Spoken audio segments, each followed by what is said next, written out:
into the DEP program. I think I already covered probably most of the slides in the beginning, but perhaps just a very quick peek on the agenda. Florian, or I don't know who is...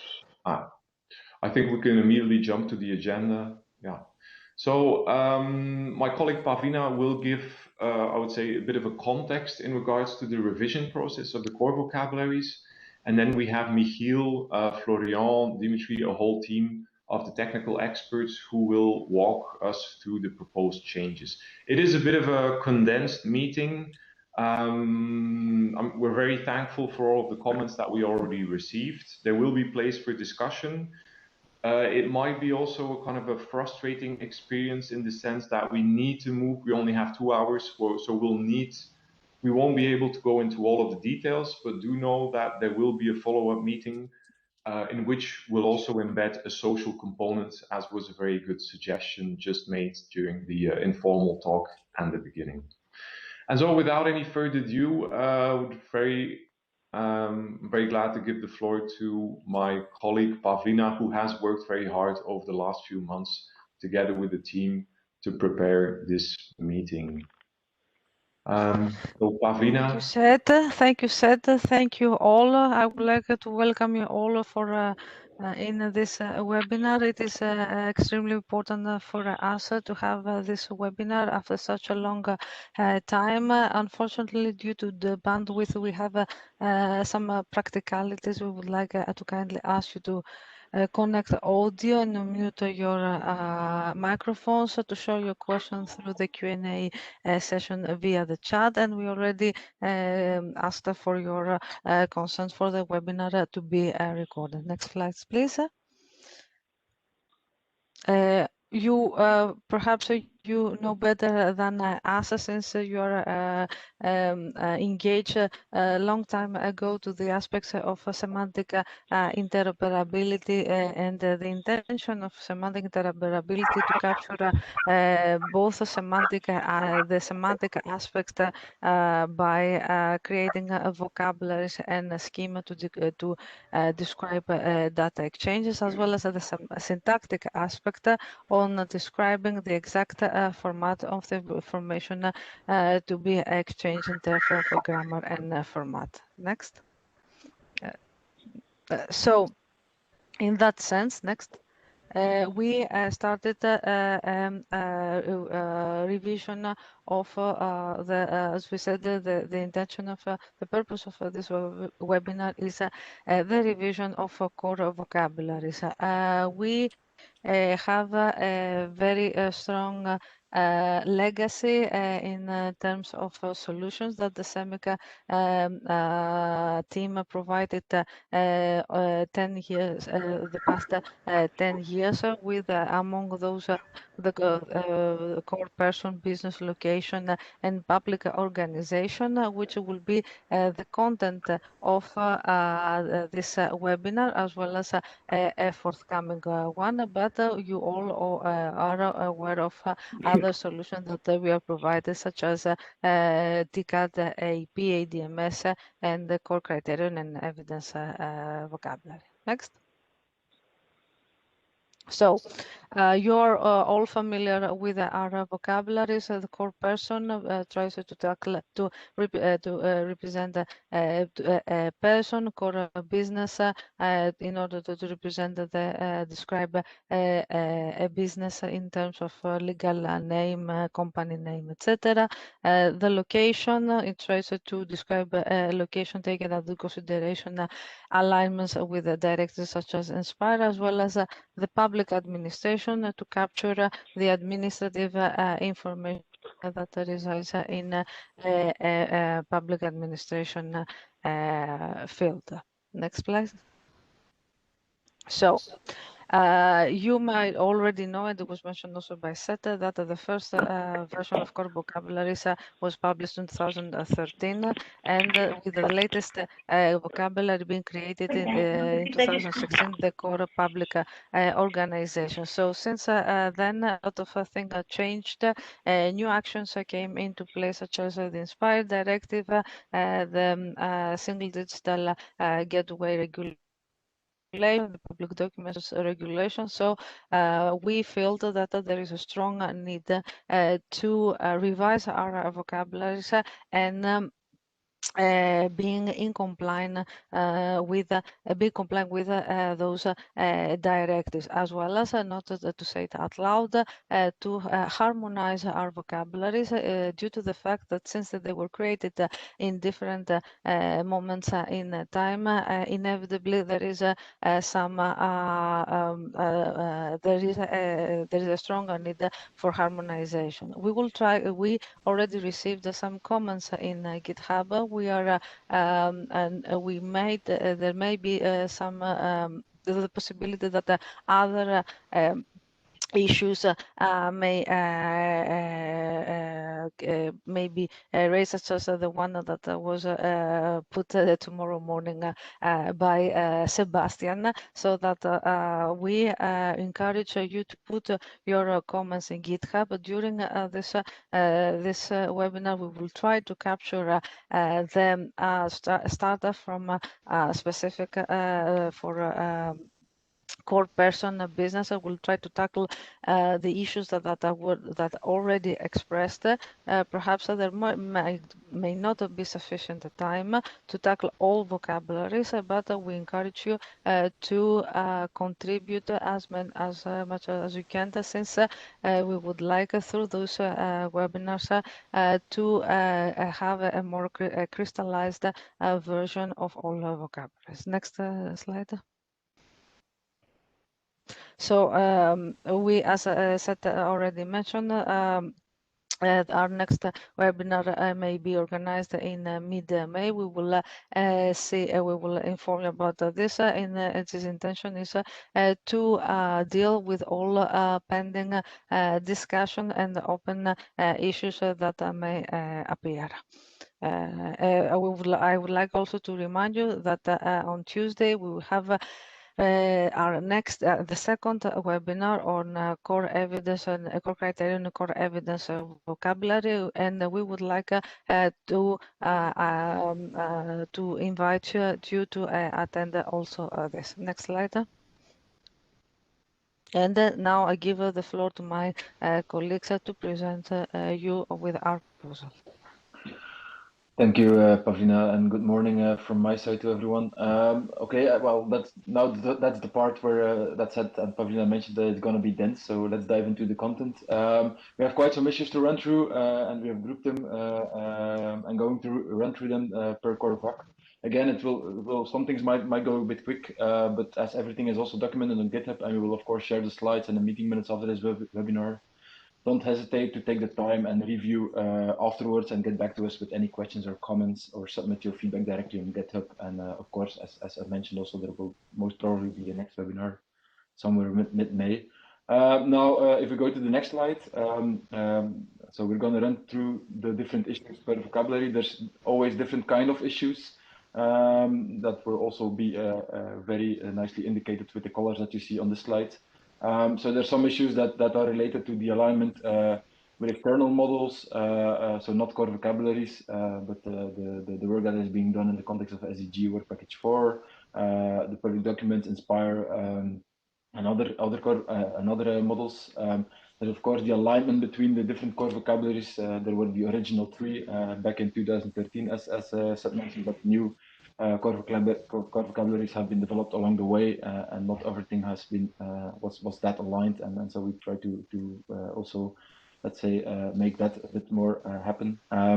There's things what we call improved usability, which mainly help in the adoption of standards, for instance, related to adding code lists, but also adding examples and more explanatory information in the usage notes. There's open points, so things that we typically need to discuss, that there's definitely some discussion needed. And there's the more technical issues on data types that we want to cover. So as I said, some of the issues will be maybe more quick, and also we'll just ask for approval or for if there's any objections. Some others are a bit more open and where we need some open discussions. So Yeah, I think we can move on, and I'll hand over the floor to Dimi to start running us through the uses of the core person. Thank you, Michiel. Good morning, everyone. I'll go now first through the issues of core person. You might notice two small symbols at the bottom. So we have quite a number of issues. To make it a bit more quicker, we have some issues which we consider to be quite easy to solve. It's more of a agree or disagree with the change. And then we have more open discussions, which you see with the other symbol, which is more of an open discussion where we'd like to have some input from you to hear what are your thoughts and your considerations and so on. We start with the number. We start first by explaining the data model of core person. So not a lot has changed on first view, but you might notice some subtle changes. So we still have, of course, the core person as a main class within this vocabulary, inheriting from fourth person. You can specify a number of names for this person. These are still the same as they used to be: family name, full name, given name, and so on. The place and country of birth and death, which is still below. Then we of course have a number of identifiers for this person that you can specify. The gender, which is being classified by a code list or controlled vocabulary. The residency and citizenship of the person. And this is a new one, the registered address. This was the one coming from the package 4. But you might notice there are also some subtle changes in here. I mean, I'll go over all these changes slide by slide. So the first one change is the alignment with external models, most notably the public documents, which were using different terms for a number of names. For example, instead of given name, they were using forename in public documents, same for family name where surname is used. So we've added this alternative label to this property also in the vocabulary to make it more consistent with the public documents. The original naming, given name, and family name are also still in there as a label, but now we have just simply added an alternative label as well. Furthermore, they all used to have date types of string, while now they are changed to text, meaning that you can give it a language tag with it. This allows, for example, to have multi-script names. For example, for Cyrillic script, nice apologies, you can now add it to the string, so you know, okay, you can give it in both Roman and Cyrillic script the name of the person. Also, sorry for multi-script. Yeah, so a bit of an explanation. If we, for example, know the Greek notation of a name, with different letters and different alphabets than the Romans, the ones you see currently in the chat, you can now have the name specified in both ways, so in both scripts, and also even in multi-languages. I'm not sure if that's the case for names that you change it in a different language. I think it's more related to scripts, and you can specify the name in multiple scripts. So basically, it's a different alphabet, like the Greek or Cyrillic kind of writing, indeed. So it can also be used. Indeed. Is that clear for everyone? Are there any other questions? There's a question from Ana Rosa. When then several attributes for multi-script? Why then several attributes for multi-script? I'm not sure what is meant with this question, Ana Rosa. Yes, as you explained, multi-script is aimed to different character sets, alphabets. So if you could please go to the previous slide. Mm-hmm. I see the patronic name and also alternative name, and both have the same purpose for multi-script as shown in this slide. So why do you need 2 additional attributes for this multi-script? Oh, no. It's not two other. Patronymic name and alternative name are 2 different attributes because they can store different kind of information. If somebody has an alternative name, then you can store it. But for the multi-script, there's no separate attribute. It's done with a language tag. So it's just one attribute in which you can, of course, you have multiplicity, so you can have different patronic names that you can add, but you can add them in different scripts now with a language tag. So it's not different attributes. It's one attribute for which you can have different values that are language tagged. What I don't understand is what means patronic. It's the name that was given at your birth. That's the definition, I think, more or less. Oh yes, so it's a synonym of birth. If I may jump here, trying to explain, Narita speaking. If you mean this patronymic name, probably it's meant about patronym, which comes from Russian. Yeah. They are giving, besides your given name and family name, they are also giving the name of the father. For example, Yes. Anna Petrovna, meaning that Peter is her father. Anna Petrovna Alexievich, I don't know which is the last name. I believe this is meant with patronymic. Exactly. Yes, my mistake indeed. That's exactly, I think, what is meant. Dimi, you can probably complement indeed. Yeah. So. And okay, thank you. Then I will put an issue on this, because if you consider country-specific forms, ways to name people, then you should also consider all of them, not only one particular case. Thank you. Yes, but it is for all of them. No, we don't use patronymic, but we use a second family name, for instance, in Spain. So it is not generic to all countries. It's for only specific countries, or I don't know if one or two or three, but not for all of them. It is the same case that the second family name in Spain for us is essential to properly identify a person, to know their second family name. We needed to give up on that attribute for the sake of the commonality. If you are now accommodating country-specific attributes for identifying a person, for the name of the person, then I would like to see also our particularities in your model. That's it. So it's a fair comment. Currently, it is supported. It is mentioned in the core vocabulary that if you have double family names, that they're all recorded within the same family name field. Yes, I agree with that on the sake of the communality, but that is not a good solution for us, because we cannot split easily family names, both first and second family name, when we have them in the same line, because it's not only two words, one word for the first, one word for the second. So for us, it's not easy to do it. So in our databases, always we have two attributes to easy that identification of which is the first, which is the second. Yeah, I would indeed suggest to raise an issue on that on GitHub, and that we can take it. I will. So voilà, I think it's a good point, and let's raise an issue and think about the solution for the next webinar then about this. May I jump Thank again? you very much. Just to trying to make this easy, is there any possibility to use the same field, for example, this person dot patronymic name, to use the same field in both for both needs?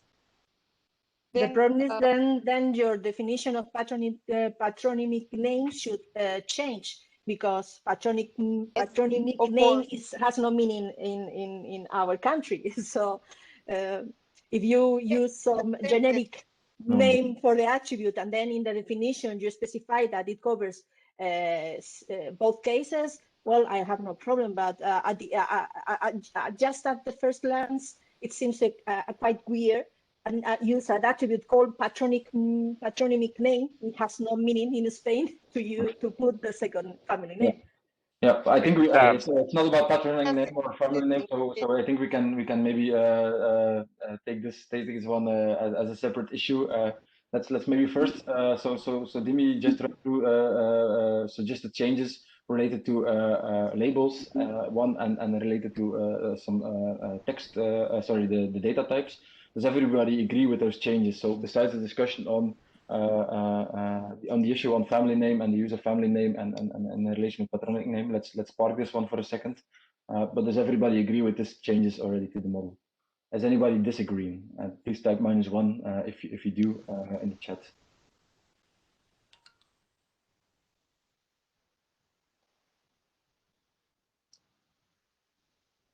Sebastian, I think you have a question on the... Yes, I wanted to comment Well, the question is difficult as you are asked for several layers here. So I am okay with having data type text, with having, let's say, 5 different languages for the same name. But what we still need to tackle is the character sets.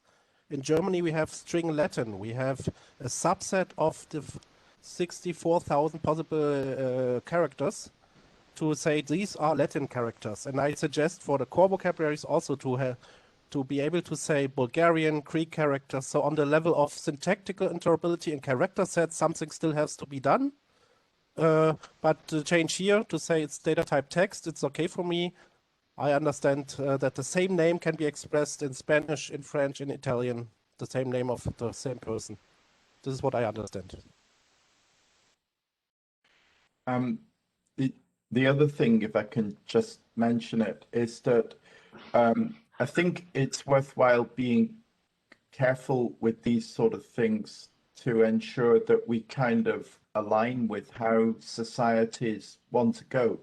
Because with the Indian Aadhaar system, in the early construction of the model of person, they included caste, and that later on got thrown out. But you can see that an IT system might be kind of like fossilizing some approaches towards naming conventions of people that are kind of going against the ways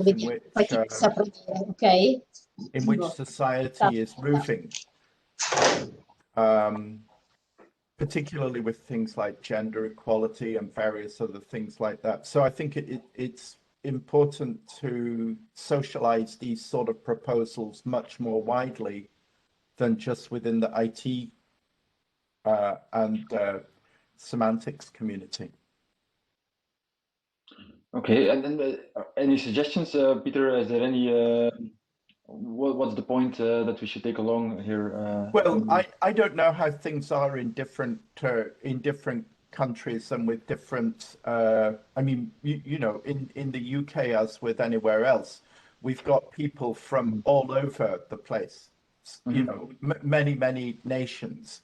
So we're not just dealing with, you know, in Spain, you're not just dealing with what is the traditional Spanish naming convention. Equally, in other countries, trends are moving. So, you know, people, I don't know whether in Iceland people are moving away from, you know, patronymic names or not. I think it's important to take a look at what the social changes are before we begin to start hard coding these things in a specification where you end up not being able to complete a form because there isn't the space for. I mean, it's the same sort of thing with gender at the moment. It's all over the place. If I may, Sure. Just a comment about if this is conventional for countries or not. In our case, I don't know, I cannot speak for the rest of the cases, but in our case, we are using first and second family names because for us, it is a better way to disambiguate names. So it's more difficult that two people have the same given name, the same first family name, and the same second family name, because first family name and second family name usually, it's not always that way, but usually comes from the father and from the mother. So in our case, it's a way to disambiguate the overlapping of names.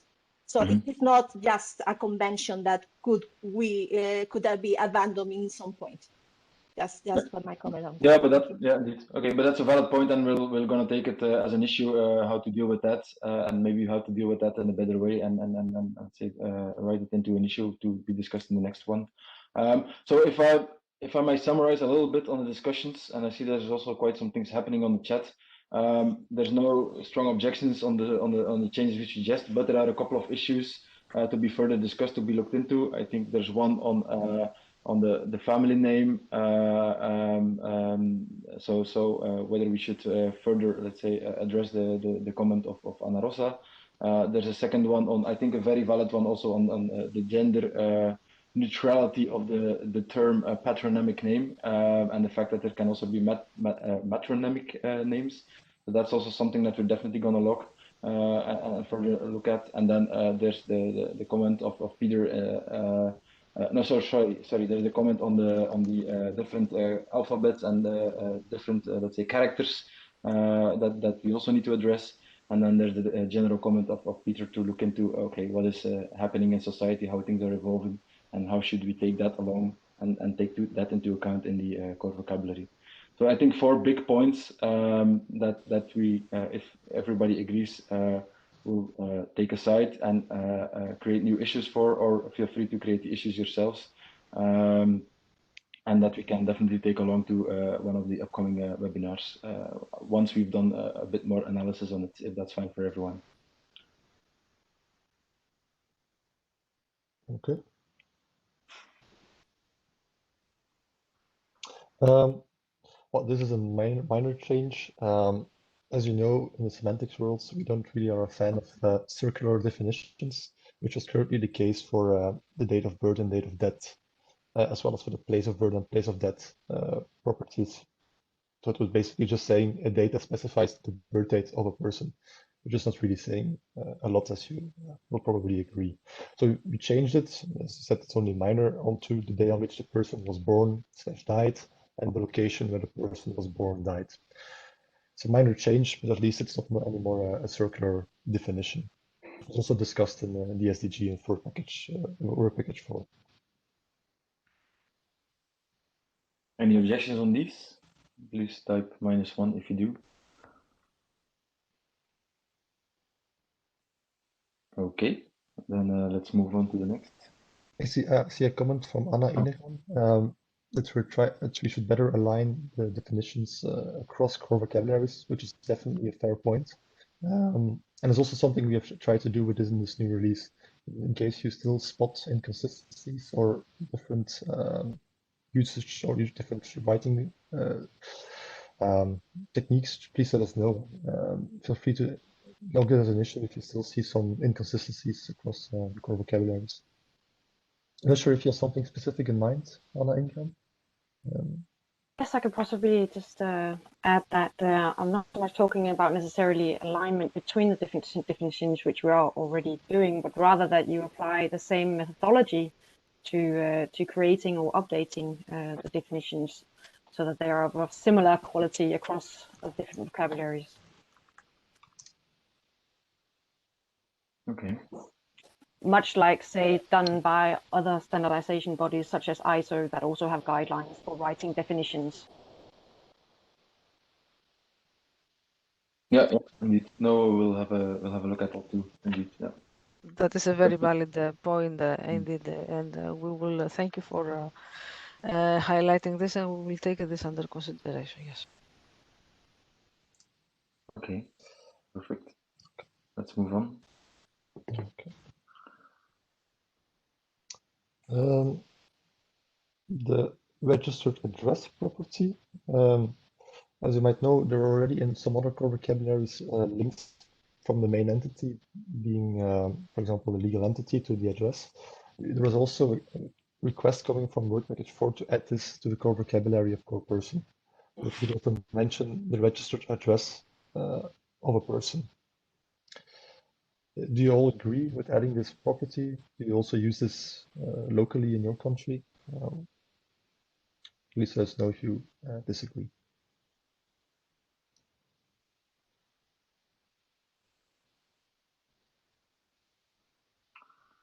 There's a question on what is the definition of registered address. Yeah, we need to know, for instance, is where I live half of the time, where I have my second house. What is the definition? Mimi, can you reply on this one? I think that I need to double check that in Work Package 4 it was said to be your legal address as is known, for example, by tax services and so on. Also domicile in some countries called. Indeed. Indeed, this is the one that has a taxation binding. May I jump here in the discussion? Sure. Go ahead. Yeah, I mean, I open an issue on this because I may agree on the concept of registered address, but where is defined this registered address? In the core person vocabulary, because we have the same in other core vocabularies. So it seems to me very relevant for the core location vocabulary, where we have the address class, by the way. But then there is a general address property, sorry. And then I'm just wondering whether a registered address is a subproperty of a general address property. And so here there is a discussion to open, probably. Yes, but it's for the moment it's modeled as a relation between person and the address as defined in core location. Yeah? So it's really coming from that core vocabulary. So it is that address as modeled there. It's just putting the relation with the semantic meaning being the legal address, registered registered address of a person. Like I think we have something similar also in business, core business. Exactly. So what I'm saying is that we have a common property here that is shared among vocabularies that is more related to a core location, okay?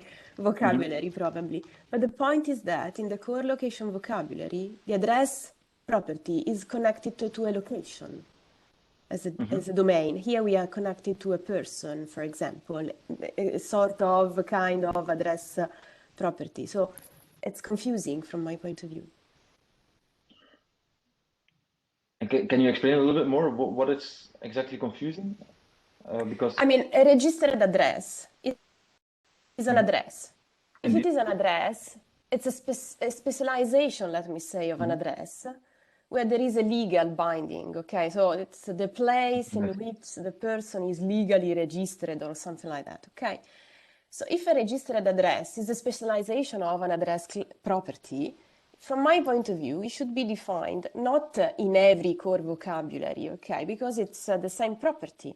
It should be probably put in a core location vocabulary, but we need to pay attention because here the registered address is linked to a person or in another case to an organization that are agents, not location. While in the core location vocabulary, the address property is linking to a location and location to the address. So there is like a semantic issue here that I see.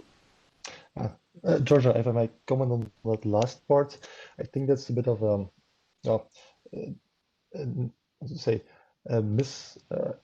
miscommunication perhaps, because we are not sharing the total file, but the domain of address is still RDFS resource. So everything can have an address, not only a location. But indeed, in the visual, I understand that you see it as only a location can have an address, which is maybe a bit. This is another question. This is another point for the core location vocabulary. But okay, that's fine. Okay, if it is like that, okay, this is fixed. But what I'm saying here is that we don't need to redefine in at least two different vocabularies the same property, because we can put it in the location, which is more pertinent for that, and reuse that property that should be like a sub-property of a general address property in the other vocabularies. Obviously paying attention to the domain, because the domain should be at least a thing, okay, not a location. That's a fair point indeed. Yeah, indeed. May I just add a comment here? Costas here. I'm just wondering, and I beg to differ with Georgia, because the registered address in this case, it is registered in the context of a person. And in the case of a business, it would be registered in the context of a business. So it's a property that is more linked to a person and a business rather than the actual location. Yes, but that's the thing that we need to look into indeed. Does it have a separate semantic meaning, whether it's linked to a person or to a business? And that's, I think, at least worth looking into to see whether we need to have two separate attributes that have two separate meanings, or if it's indeed one it's that can always a registered address, be it in a registry for the business or for the person, is a registered address, which is a type of address, okay? Like the primary one. I don't know how to. Yes, indeed. Okay, but we'll indeed look into that, and we'll take it as a separate issue to see how we can rationalize, let's say, the definition of registered address. Okay. Thanks. Fair point. Yes, it's already an issue or a comment on this coming up in the chat. So a link to EIDAS within Core Person. As you might know, EIDAS is a uniform way of identifying citizens across the European Union. And there is currently also, indeed, we have added a reference to EIDAS within the Core Person vocabulary. It is noticed within the identifier property that a reference is made to the mapping EIDAS has done on Core Person and also a link to the relevant legislation.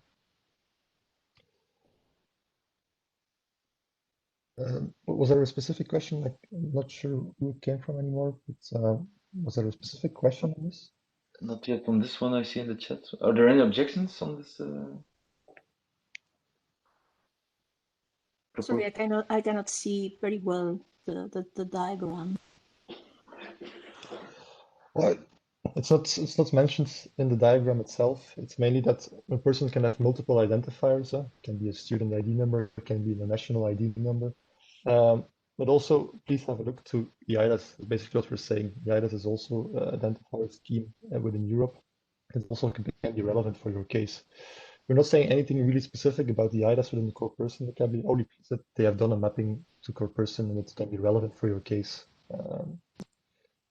I have a comment here about identifier concept because it has two attributes, the issuing authority and the issuance authority URI, I guess to indicate which type of identifier it is. But a common standard is to have an identifier for the a URI for the identifier schema or a name or whatever that you call it. So ISO, for instance, has a standard to such things. So you can have different identifier schemas issued by the same authority. So, for instance, in Spain, or I think in many other countries, our authority, the same authority issues either the national identifiers and the foreign identifiers. Both of them have different schemas, and we need to know which is the identifier, if it is a national identifier or the foreign identifier. So somehow to include in the identifier concept this schema identifier to know what it is about. Or maybe rather a type property or something that gives additional explanation on what kind of identifier it is, because you cannot derive it necessarily from the identifying authority. That's from the issuing authority. That's basically what you're saying. Because I think it doesn't make sense. An issuing authority can issue different types of the identifier. So the identifier type has a identifier. I mean, ISO, I don't remember now, is 6523 or something like that. I don't remember exactly the name. It's a standard for these types of the for the identifier. So we should align with that.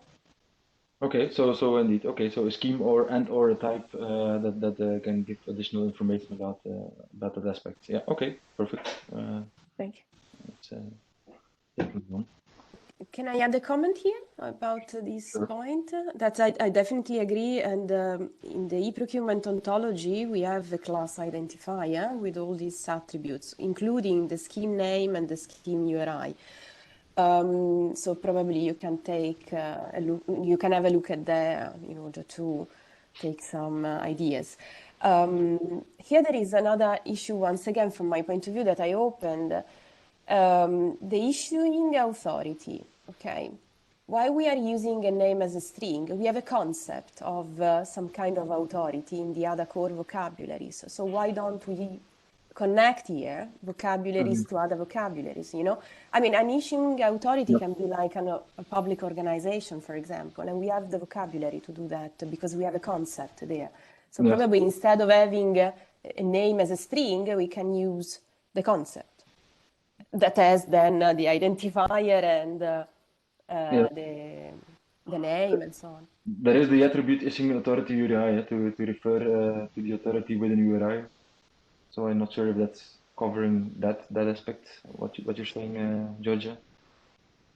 But yeah, I mean, if we use the concept of the public organization, probably it is a public organization. I don't know.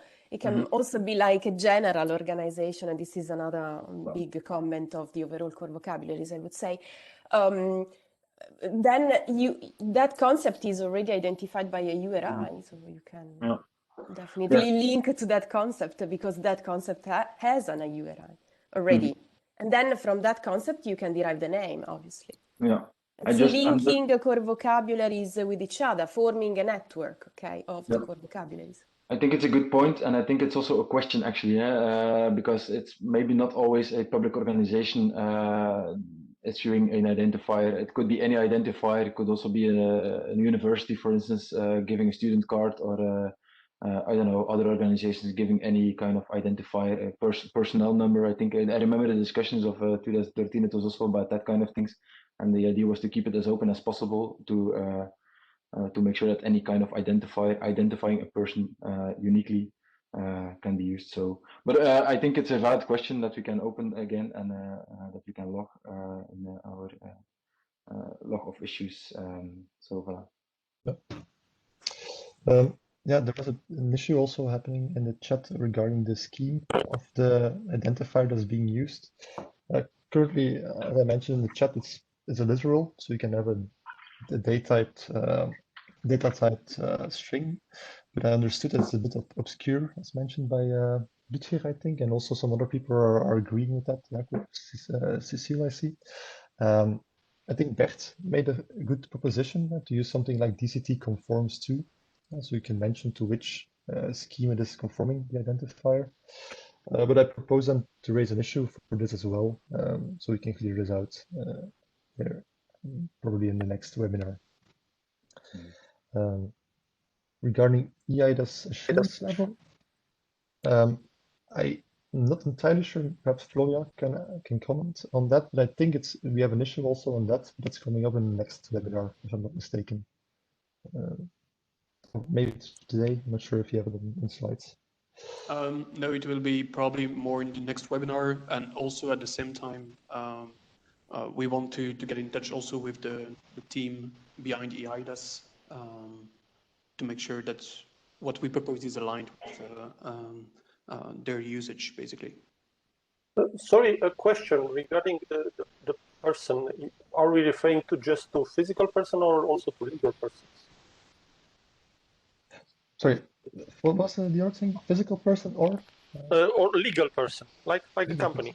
Because natural person. Natural person, indeed. Okay. Natural person. Okay, thank you. The legal person is coming. Okay, because in that area it will be a little bit more clear, because we have a unique, let's say, identifier at European level. Let's say we have the VAT code. Actually, probably it's not needed to be identified. What code are you using? It's only one. Okay, thank you. Okay, let's go to the next one. Yep. Okay. This is an open point. Already it was mentioned in the chat I saw, and it relates to changes. Yeah, person's names change, person's addresses change, was also mentioned. And there was a change class within core person, but it was just there as a placeholder. It didn't really have like a concrete content on how it should be used, which is of course not really good best practice, let's say. Placeholders within vocabularies are not really ideal. So our proposition is either we deprecate it and we don't use it unless people agree. No, there is definitely a use case for incorporating history within the core vocabulary, with integrating history.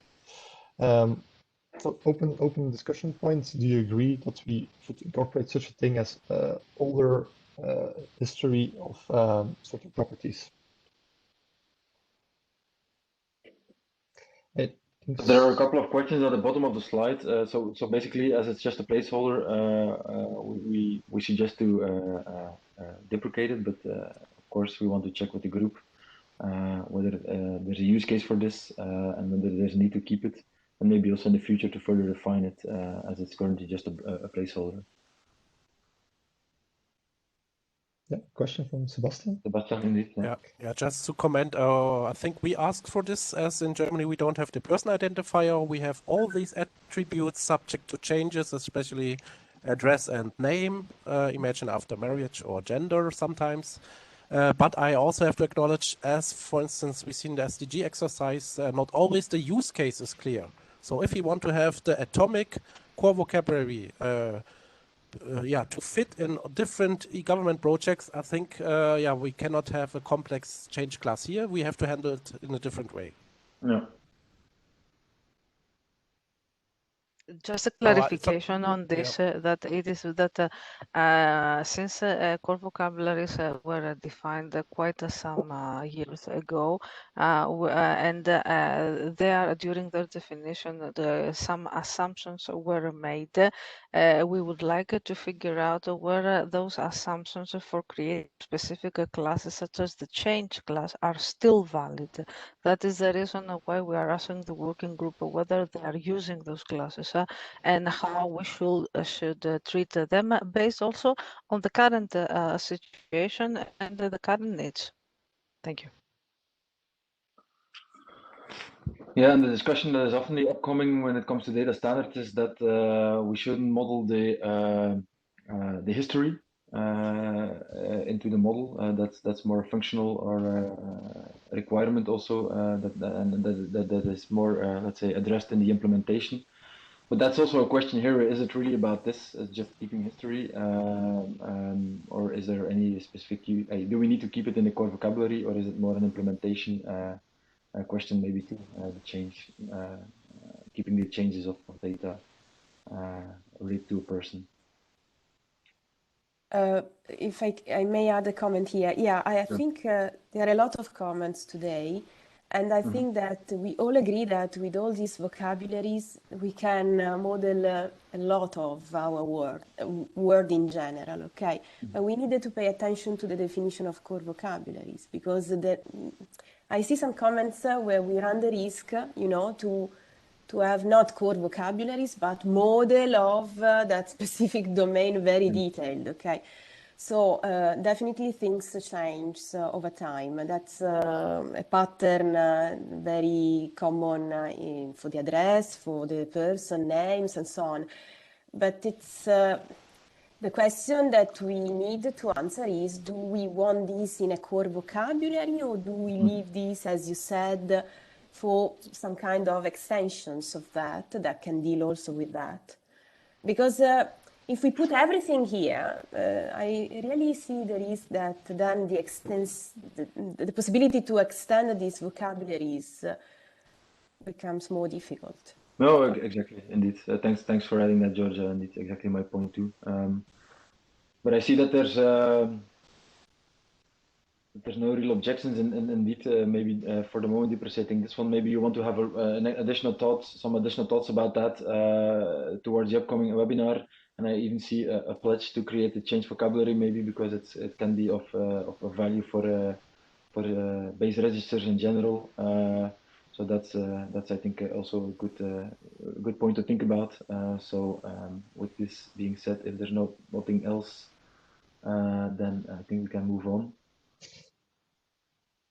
Okay.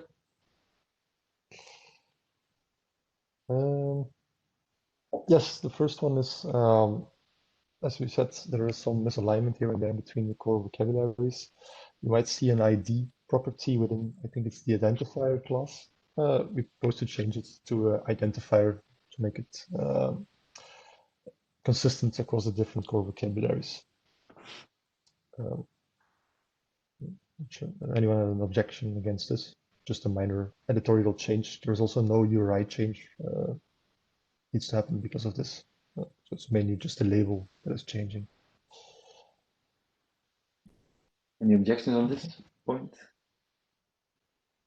Well, just a thought. I think it is not possible to have the name ID. This is the reason, right? Because it collides with existing attribute ID. But I agree with the renaming. Okay, thank you. Okay, then the second one. As you might know, we have currently the date of birth and date of death within the core person, specifying a date-time property. There were some issues around this within the SDG work package 4, because some countries said we do not have the time, so we proposed to use just a date. It's also more in line with the schema birth date URI that we are reusing. But Sebastian, if I'm not mistaken, made a counter argument saying that, okay, even the date is sometimes not known. So it would be there's a need for expressing dates that are incomplete.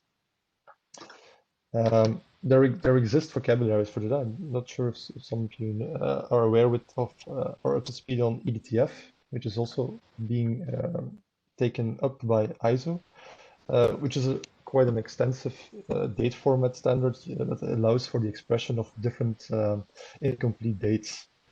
Where you can really be quite specific. An example I gave at the bottom of the slide, for example, you can say, I was born on the 18th of the month in the year of 1937, and I know it was in October, November, or December, but I didn't know which of those three. So you can be very specific at what exact information is not known. Open question to the working group. Do we really want to go to such a very extensive date format, or do we just allow for options such as you can only specify the year, the month, or do we really want to stick with the date or date time? I have a question that I didn't understand a little bit. But are we using a schema birthday here for the property?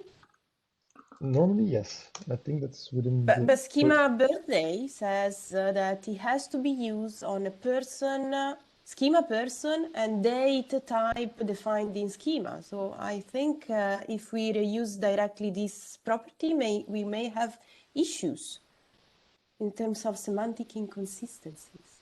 I mean, unless our person is equivalent to schema person, but we said that is a subclass of fourth person. Yes, correct. In the previous version, so in version 1, it was a subclass of both. It's both a subclass of fourth person as well as of schema person. Okay, so if we want to use this property, I think we need to be stick with the data types they define in schema and to a schema person concept as well, first of all. Secondly, I think for this main point, I have seen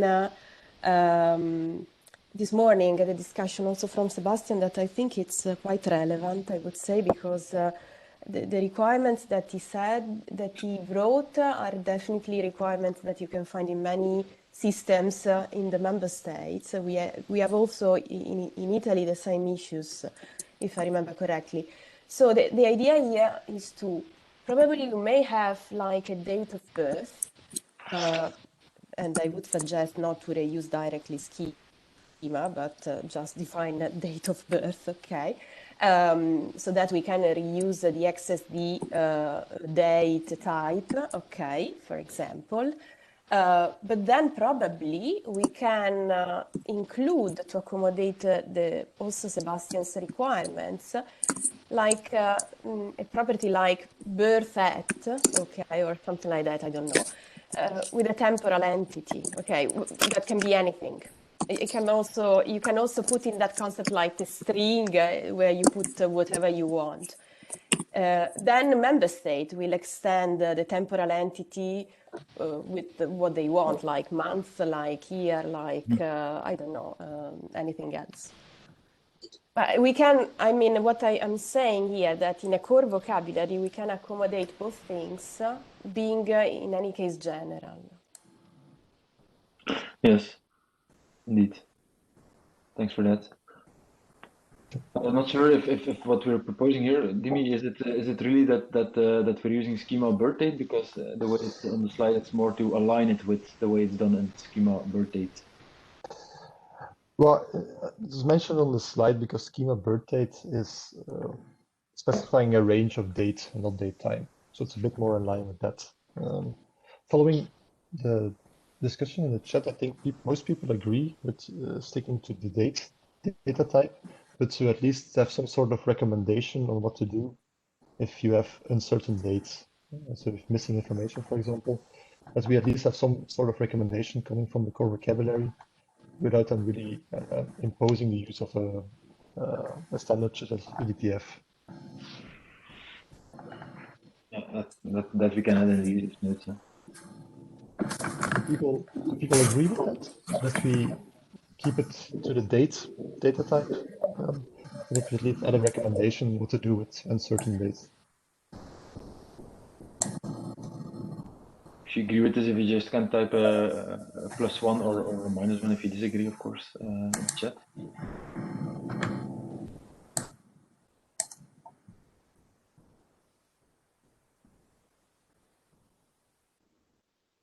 Okay. Yeah. Perfect. Let's move on then. Okay.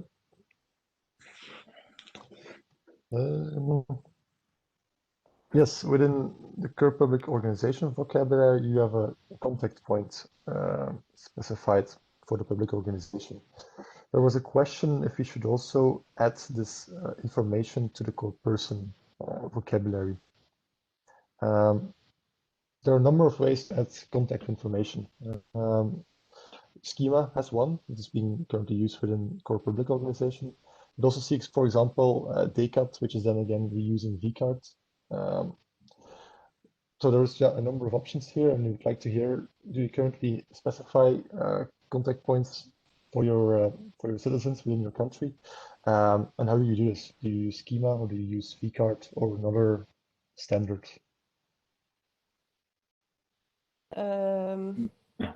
Go ahead. In Italy, we have a specific ontology to dealing with the contact points in general. They can be physical, online, and so on. And you can attach this contact point to whatever you want. It can be attached to an organization, an office of an organization, to a person, or to anything else, okay? We define our own semantics, and then we align both with vCard and Schema, okay? So we have more possibilities, okay, let me say. I really don't see the point to put in a core vocabulary on person, the contact of that person in terms of email or something like that, unless we create like a vocabulary just for the contact points, and then we link this vocabulary to the others. I wouldn't use directly the schema.org part. As I said before, schema.org defines its own semantic, okay, with its own data types, primitive data types, and its own classes. So we need to really pay attention to the alignment of our classes to those classes as well. Otherwise, there are semantic inconsistencies. Yeah. And we are European, by the way. I like to stress this, okay. Yeah. Georgia, just a quick question. So in Italy defined the own semantics for contact point, and then you aligned with vCard and Schema. That's I think what you said. How do you do that alignment? Is that done by a cost mapping, or is it just in making sure that the definition is in line? Or it's like subclass of or equivalent class of in specific cases. So, yeah. So we define like an OWL file where we import the ontology that we defined, and then we add all these alignment actions to all the possibilities of the external ontologies that there exist. This means that everybody can, in a certain way, materialize those alignments as they wish. Yeah. So the point that you're making is that you would be a fan of creating a European equivalent that we then in Italy define our own semantics and align it then with vCard and Schema. Yeah. Especially for organization, I understand it's quite important. When you define a public organization, you want to have some contacts with that office or something like that. So it is important, I think, in the core public organization vocabulary. I don't see the point in a core person vocabulary to have it. Yeah, I would prefer to have an European way to do that, that is aligned to the external world. Why not? Yeah. Okay, good point. And I see that there's some people also in favor of this. I don't know if everybody else wants to react on this. Yeah, as I've wrote, schema.org is also, from my understanding, American-driven Microsoft, Google, and so on. And I also am missing the European link here. And when it comes to organization with Z or with S, we will always talk about American English or British English. So I'm also in favor of not using schema.org if you have something else. Perfect. Okay. I think there's a general trend here that we can conclude on. Yeah. Okay. Thanks. Yeah, it was actually the same issue that we just tackled. Ah, yes, this one. I think you'll understand this is one of the more delicate issues that we have. To the gender property that's currently specified within Core Person. There was an issue made regarding this, basically asking to remove it, saying it's such a complex thing and also quite often simply not needed, was raised by that person. We have a bit of a counter argument on this from the editorial team, and it's basically saying, on the one hand, Core Person does not restrict cardinalities, it does impose cardinalities, so we're not saying you have to use any kind of property. If you do not want to use it, you're free to do that. They're all optional. So that's one thing. So if you're not happy with the gender, it doesn't suit your needs, so you don't need it, you're fine to just refrain from using it. That's one point. And the other point that we have is we are also not imposing a code list for gender or sex. You're free to use and control vocabulary that's suitable for your needs. If you're more looking forward to the chromosomal state of a person, or you're more looking towards the gender that they express, that's fine. You're free to use your own code list that is suited to your needs. So with that context in mind, we are proposing to still have it, because we still think it's a valuable property that is still being used quite extensively across the European Union. But of course, it's an open discussion point, and we're more than happy to hear your views on this. So the question to the group is everybody agreeing and keeping it, as we're not imposing it in any case, or the core vocabulary is not imposing it to use it as there's no cardinalities, one, and also there's no specification in terms of controlled vocabulary. Also there, the implementing organization is free to use what they want for their what suits their specific needs. But we would keep it in the core vocabulary. Yeah, if I may raise a comment here. So I understand to have the attribute gender is fine. What my issue here is with the code list. The publications office list notes female, male, unknown, and not applicable.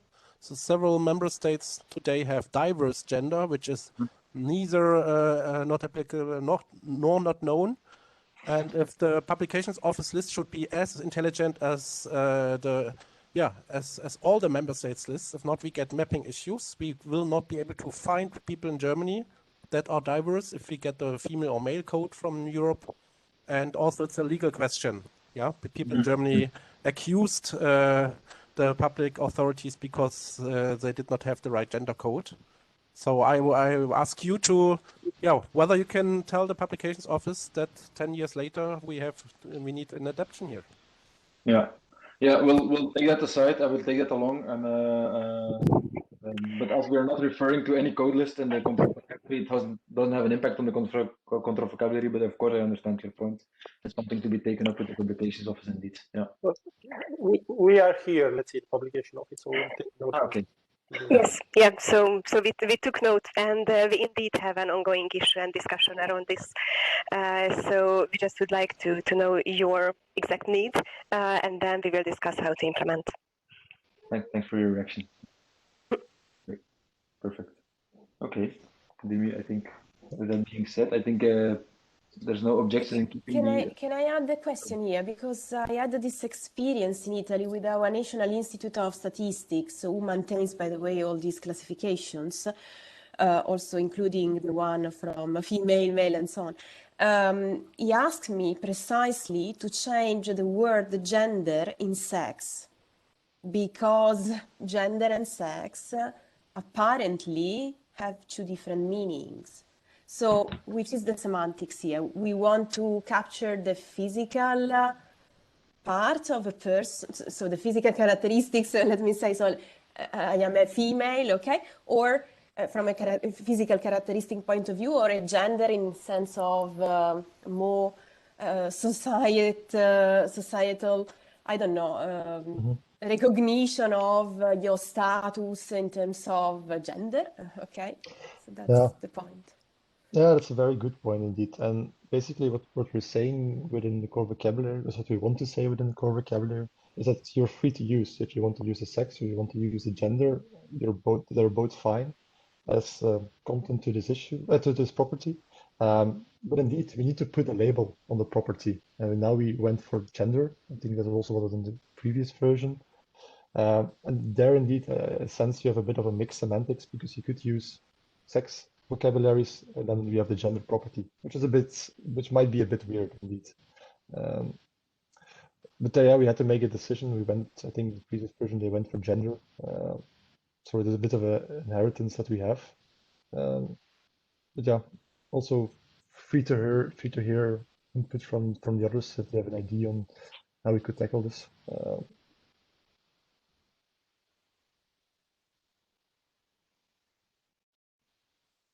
If I may? Yeah, sure, go ahead.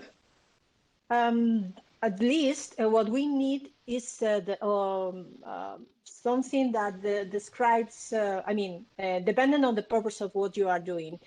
For instance, for the person registries, either gender or sex, whatever is the name used in the registry, has a legal value. So in that case, it is not something like I feel like belonging to this gender or whatever, because it is unofficial. But perhaps if we were talking about a different registry that is not that has not that official nature, perhaps it could have sense to only relate to how the people feels about it. But in any case, if we are dealing with repositories for administrative purposes, I think that this official view of the whatever is called gender or sex is the most important thing. And I agree with you that at the least we need to pick up a level. But my proposal is to let clear in the description that we are referring to the official meaning of that concept, not others. So to be precise in the description, not so much in the label. Hello, it's Joseph from Malta. May I come, please? Sure, go ahead, Joseph. In regard to the question of sex and gender, actually what we're doing in Malta in our present register, we are keeping both, because in our law, gender is the emotional state, and it has a number of values. Sex is the physical state, and actually we are keeping them apart, because if it is a medical emergency, while the person might feel he is a male, that person might be a female. So from a medical perspective, the sex is more important. From the social perspective, the gender is what is displayed on the ID card. So in our personal register, we have both. Sorry, Joseph, can I make you a question? Yes. Go ahead. So you only consider how the person feels and the biological part? No, the law specifies that there are two. The person might physically be a male, but with a simple declaration before a notary, that person becomes a female from the gender point of view. Whilst physically, there is no need to make surgery or anything to become a female or male or vice versa. So in our Maltese legislation, we are entertaining the emotional state which is displayed on the ID card. So that's the gender. But physically, that person might be different. So as I said, from a medical perspective, if that person is going into surgery for something, the surgeon wants to know that he's dealing with this particular sex, you know? So I agree that in the first description you made, gender is what you have in your identity card. So that is your official. Yes, that's the emotional state. That's the emotional No, state. it's not only the emotional state. It's your right to be recognized as. Yes, because the law recognizes that you have a right to change according to your emotional state, and that is displayed on the ID card. But obviously, in our law, there is no need to do surgery to move from male to female or vice versa. So sex remains as it is by nature. And that is why in our person register, we are keeping both. Obviously, one of them is hidden and the other one is displayed. But yeah, but just in the case of the sex, for medical purposes, it's not so binary. I mean, it's not only to know if it's a male or is a female, because for the medical purposes, if that person has some alteration in their physically in their body because hormones, because that all of that is relevant from a medical point of view, not only the biological pure male female sex. So I could agree with you, but the sex in that case, the sex part is short for me. Yes. For medical purposes. If I may, I think we're not gonna be able to close this discussion. I think it's indeed an important discussion to take, but let's maybe park it here and keep it open as an open point. I think there's some options that we can work on. Having the two attributes and indeed the definition will definitely be an important part. I think it's still an option also to maybe not have it in the core vocabulary as for the moment, as maybe there's too much open discussions and maybe we'll not be able to close it. So let's keep that open as an option, and let's think a bit about further with all the input that we got now, all the suggestions that we got on some proposed solutions for the next webinar, if that's fine for everyone. And then we can close it here. We keep it open, of course, but we can close the discussion here and we move forward to the next one. Okay, thanks, Michiel.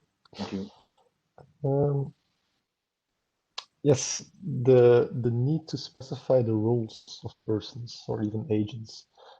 As you might know, for the people who are familiar with CPSV AP, we have there a participation class that can specify the role of a certain I think agent or agent is taking within the context of the public service. As option 3 you see at the right.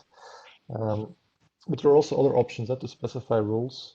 FOF has a member property, but this usage is rather limited. You can simply specify that a person is a member of a certain group.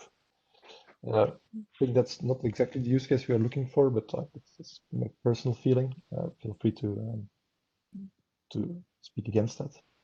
Then you have also the organization ontology, which are specifying roles and membership class.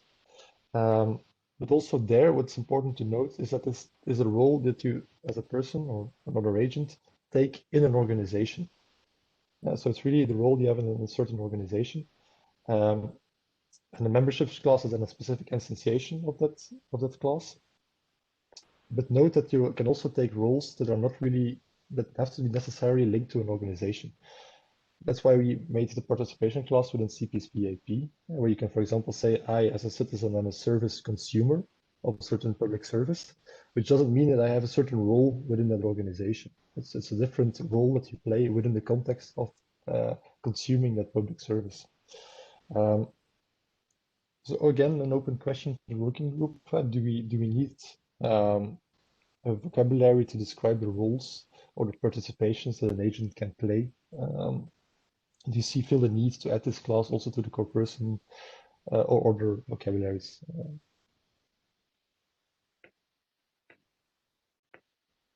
See Georgia Lodi commenting that they have an ontology of roles. Yeah, indeed, it's an ontology that implements, well, it is indeed, there is already an ontology design pattern to deal with the roles played by agents in a specific time, probably for something, okay, for a public service, in an organization and so on. And then we use this pattern, okay, in all the domains where we need that. That's our approach in general. I tell you that role is very important also in other contexts. We have seen the importance of managing in a good way from a modeling perspective in the procurement ontology. I don't know if Cecile and Rick are here, but they can definitely confirm that role is extremely important in many. I wanted to share also what we have done because well, it was started by Henrik, and Henrik is there, I guess, also to have a very streamlined approach towards role. So now to say whether it should be included, I don't think in the person vocabulary as such, but that it has a very strong core importance. I think so. Yeah, for businesses, for persons, for agents. Okay, so I hear that there's a need to have this kind of vocabulary. The question is indeed where should it be? Is it more in the organizational business vocabulary or in the core person? In the end, it doesn't matter that much, I think, because they're also already, it's also one big core vocabulary in the end, because there are all links in between.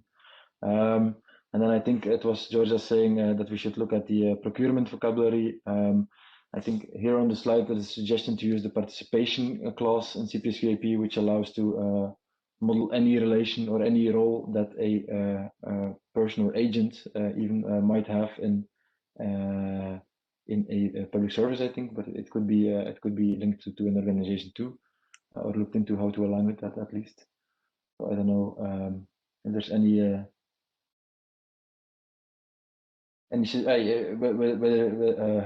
whether people are in favor of this solution. Maybe you can hit plus one or minus one.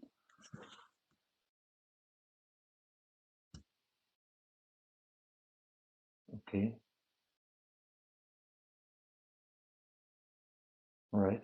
We have at least 2 people being in favor of the solution. Already 3. Okay, perfect. So I think we can look into that way of solving that issue, and seeing how we can use that methodology that was used in CPS-VAP to bring it to the person and business organization relationship and the roles that they play within it. Okay, perfect. Thank you.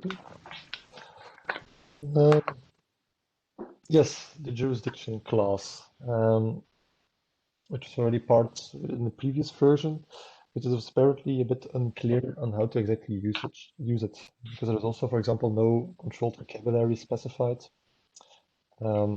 It was a bit unclear. I think Georgia made a comment that, for example, if you were to say, what is my citizenship? You could say, I'm Italian and not Italy as the citizenship. Yeah, exactly. Well, which I think is a fair point. So indeed, it's a but in the jurisdiction, do we recommend to use the country vocabulary, correct?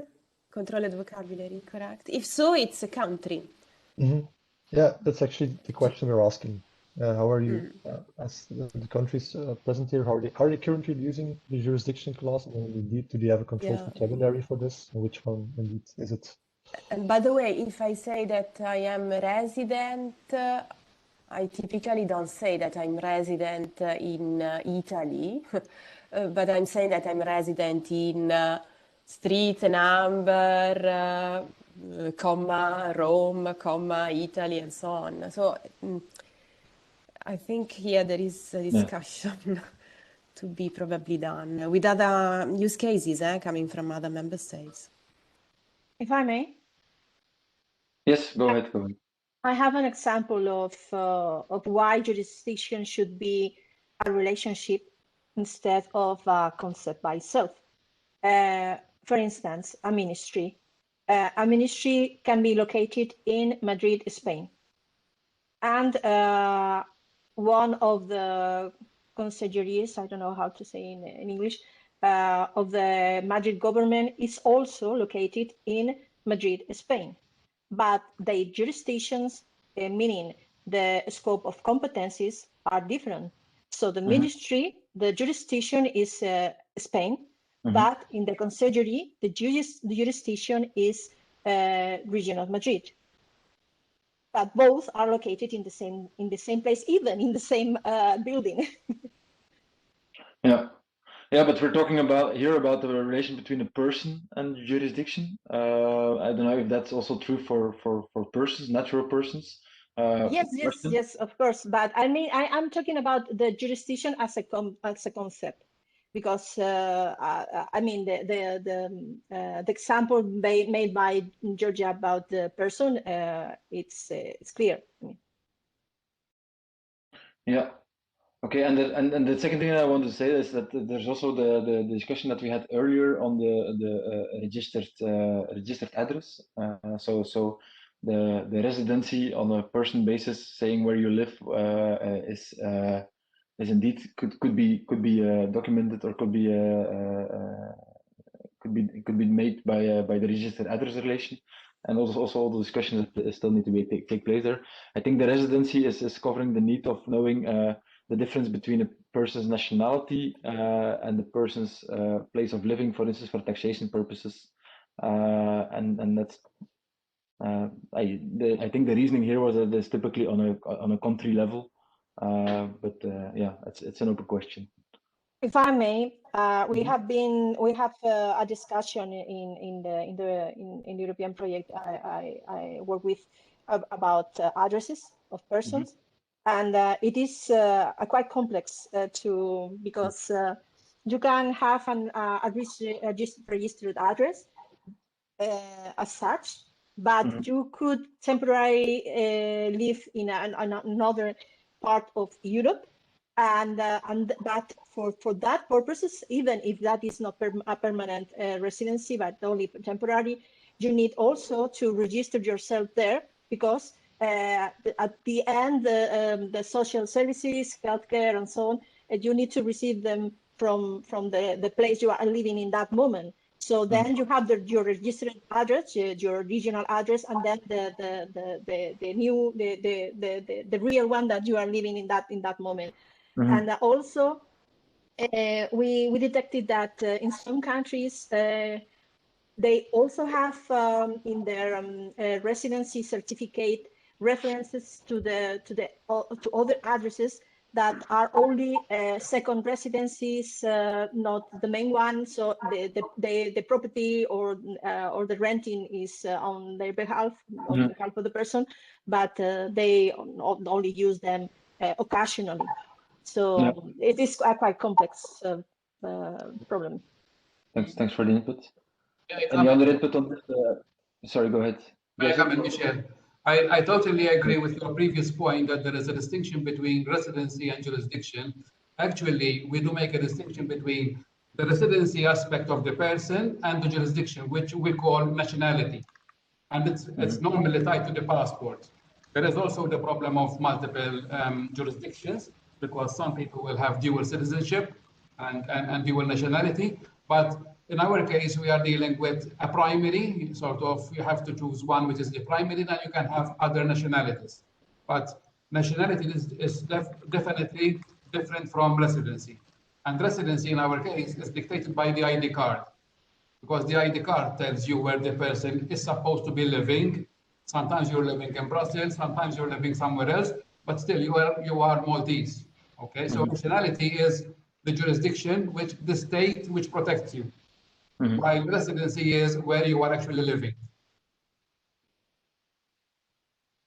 Yeah, and I think there's also not necessarily an exact match between citizenship and nationality, because you can be a citizen of Belgium without having the Belgian nationality, for instance, and still have the right to vote and so on.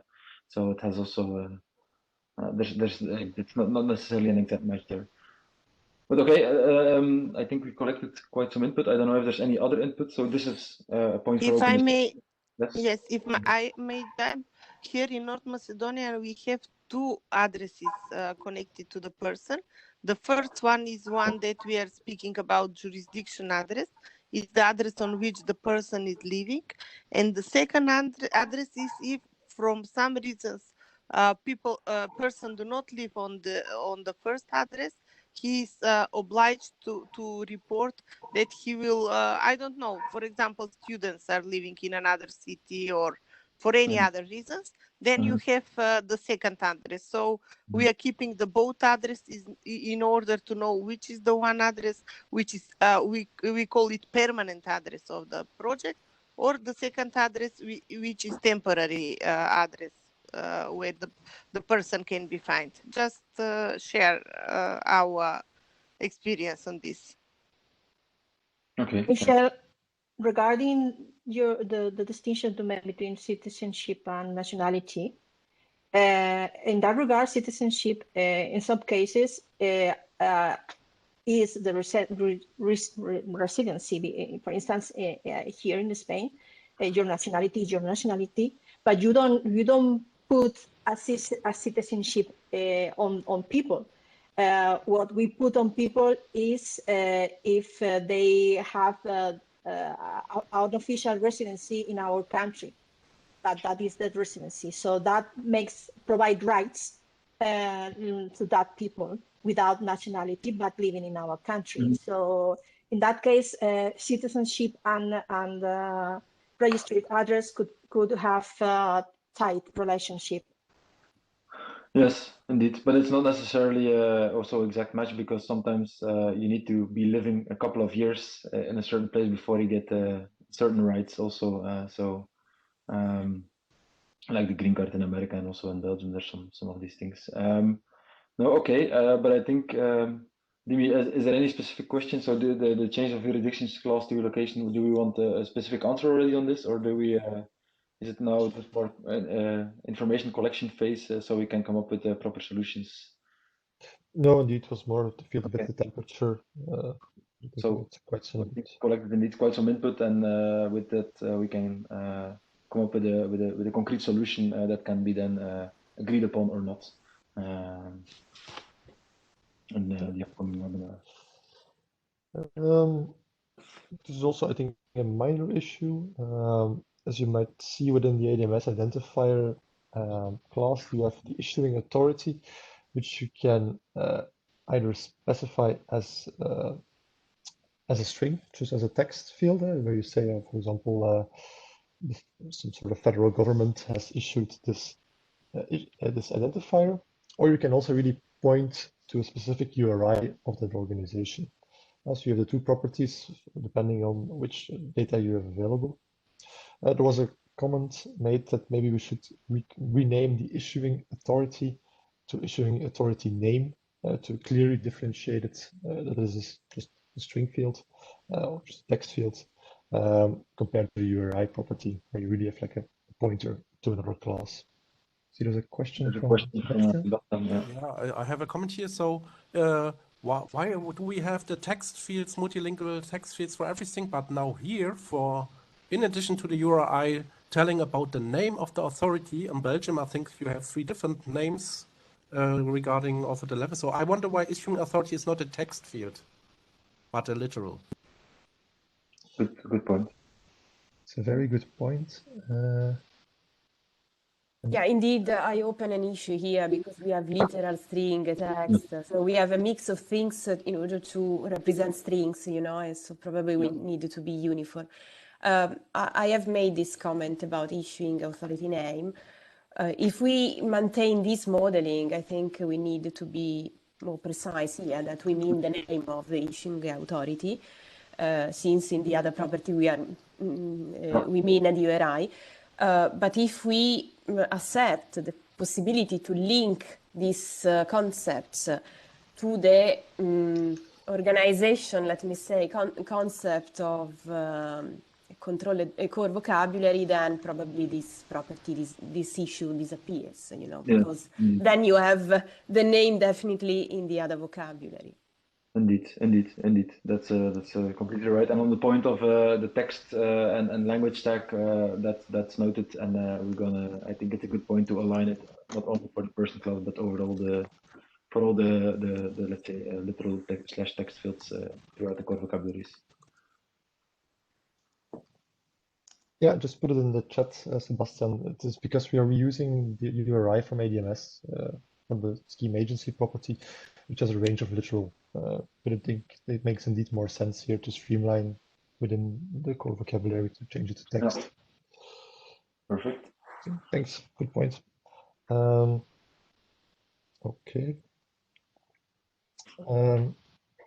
So I wasn't following the discussion, but did we agree to use then to point towards the organization class? Because there's a sorry, I wanted to introduce, that's the next issue indeed.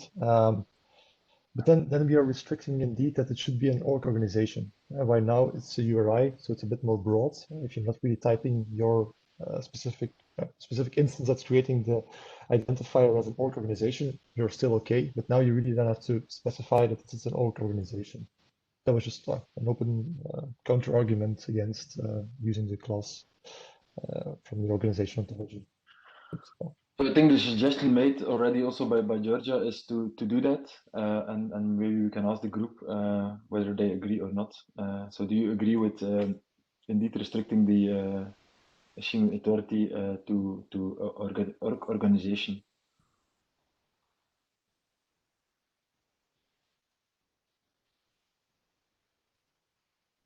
So please slide +1 or -1 if you agree or disagree with adding this change, being restricting issuing authority to being an organization and defining that like that. A question, do you mean core organization from Core Vocabulary or another one?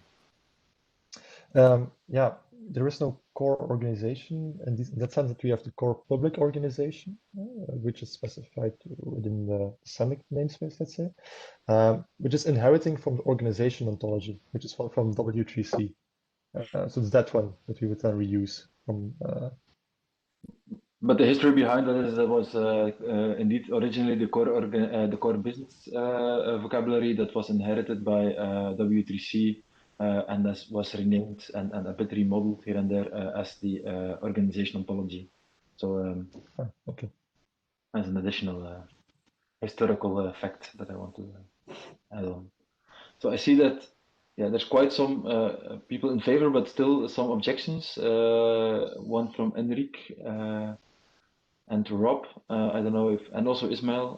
I don't know if any of you wants to take the floor and explain why the objections.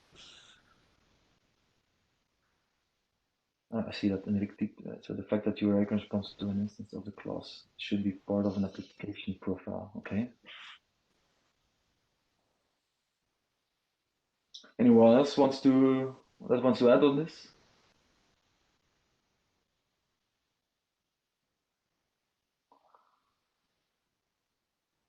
Mm-hmm. Yeah. Okay. I think as not everybody agrees, for the moment we keep it as it is. So we can always come back on that point later with arguments. I mean, if I may add here, I think that there is this comment is also connected with another comment that I left in GitHub.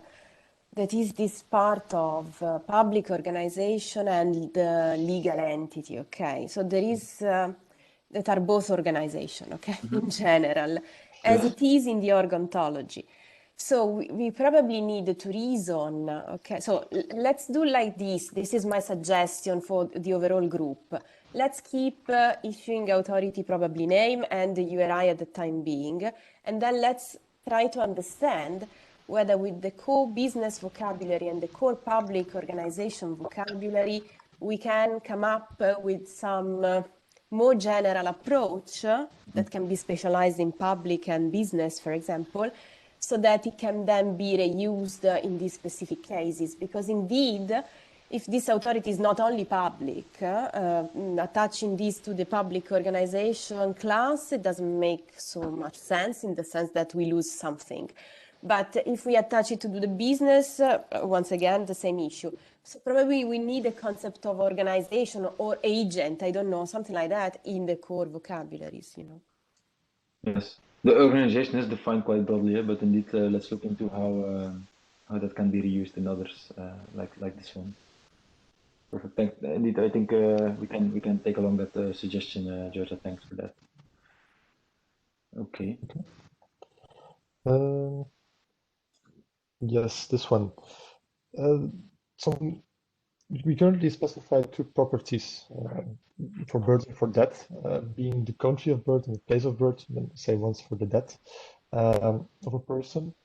There was a bit of also a question from Georgia, why we are using the both of them.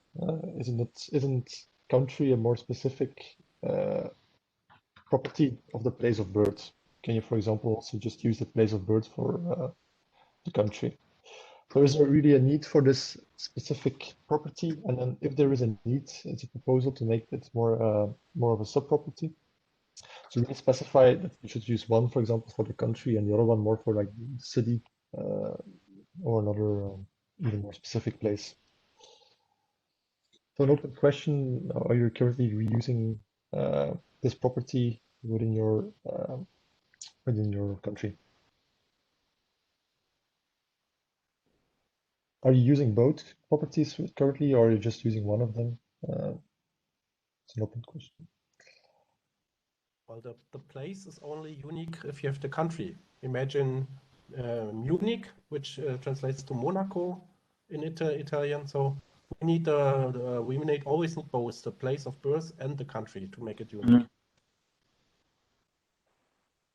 Yeah. But so with Sebastian, with place, then you mean really the city or the municipality? Yes. You know, there's Berlin in the United States and Berlin in Germany. If I only say place of birth Berlin, this means nothing. Mm. So my point here is that a country is a place. Okay. So Yes. that's the point. Okay. So we personally, in Italy, we use place in general. Okay. That can be also country, obviously. But then if we want, like, for example, to support some queries, like give me the country of birth of a person, we can maintain the property, but from my point of view, it's like a sub-property of place of birth. Yeah, indeed.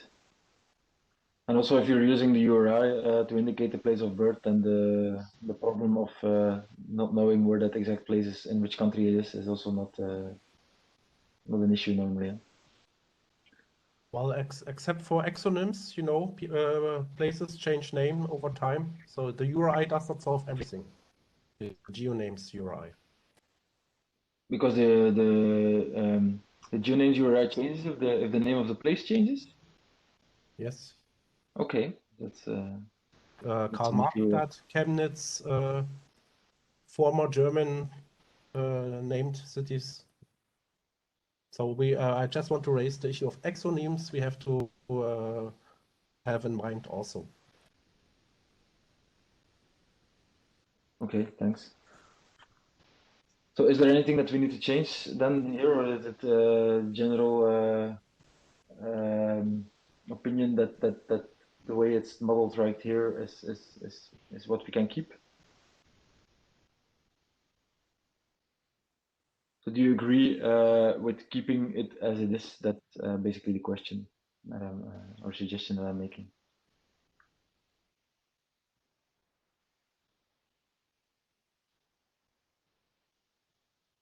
Okay. Jerry, it is actually core location, but that is mapping on DCT location. It's one and the same class. Indeed. Yeah. Thanks, Georgia. Okay. Perfect. So I think we are through the issues that were logged on GitHub and the ones that we wanted to raise. Do you have other things, other open points that were not tackled today regarding core person?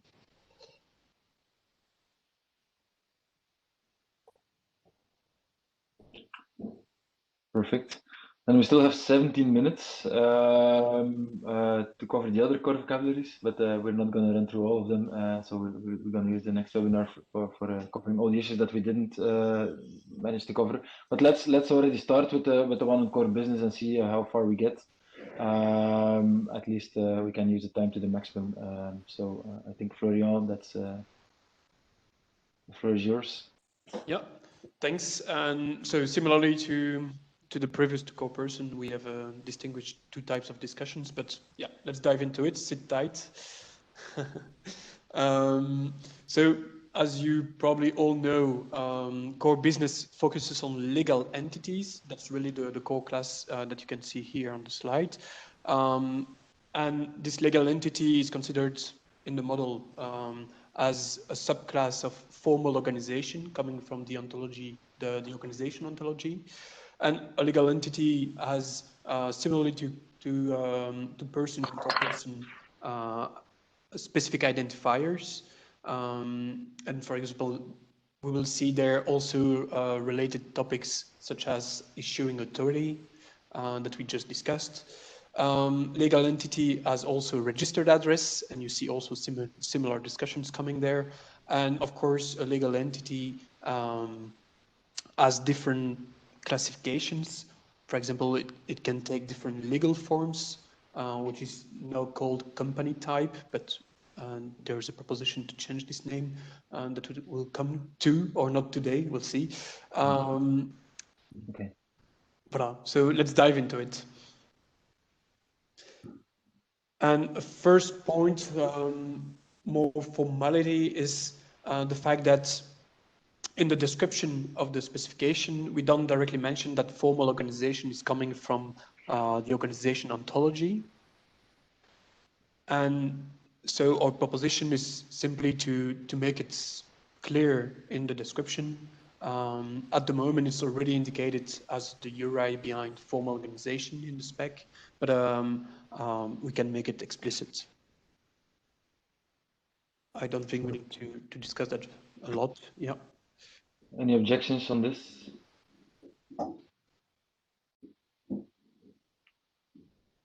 Okay. I see the Sebastian, coming in. Sorry, go ahead, Florian. Sorry, we can continue, but Sebastian will come to the cardinalities. There was also an issue related to that, if not today, in the next webinar, but yeah, there is a placeholder for discussing this. Yeah, thank you. And also the British English Z and the American English Z here with the organization.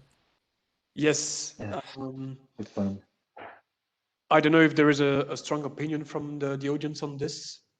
But in general, that's, yeah, every time we look at W3C, they use organization with Z, while in British English, usually you use DS.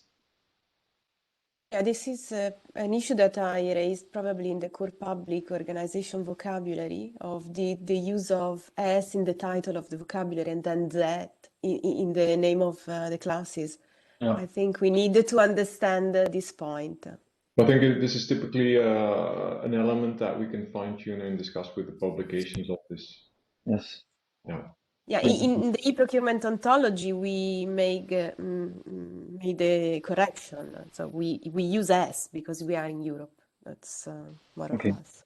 Good to know. Okay, perfect. Yeah, and in general, yeah, indeed, as we are in Europe, we use in the specifications, when you look at it, every time we propose something, it's with S, except when we are reusing something that exists already.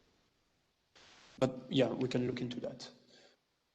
I see that there was also a question, but let's take that one apart on why the vocabulary is named Core Business Vocabulary. Okay, that's a good question. I think it comes from it's a bit of a, let's say, a legacy that we're taking along, as it was coming from the fact that we were looking at main use cases like business registers was one of the main use cases for this model. So, but let's take that one apart and have a separate discussion about that.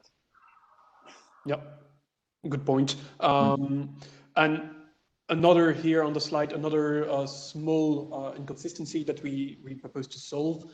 There was a discussion about the resource itself in the slide after. Here it's basically to align between the different distributions. At the moment, it was the property legal entity was not visualized in the diagram, but it was included in version 1 already. So we propose simply to make it explicit in the visualization. And this is more of an editorial point. So this is indeed here to add what is stated in the spec, but not visualized in the UML.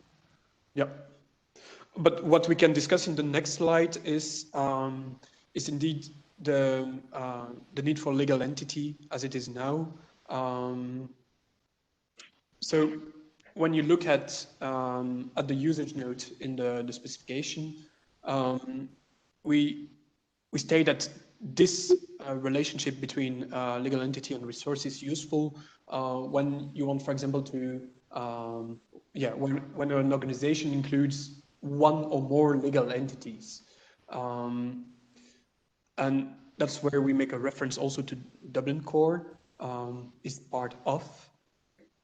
And there was a comment from Georgia. I don't know if you want to explain further why. Yeah. I mean, if we use the inverse property of Dublin Core is part of, it means that we are using the as part design pattern. So I don't see the point not to using as part as also property here.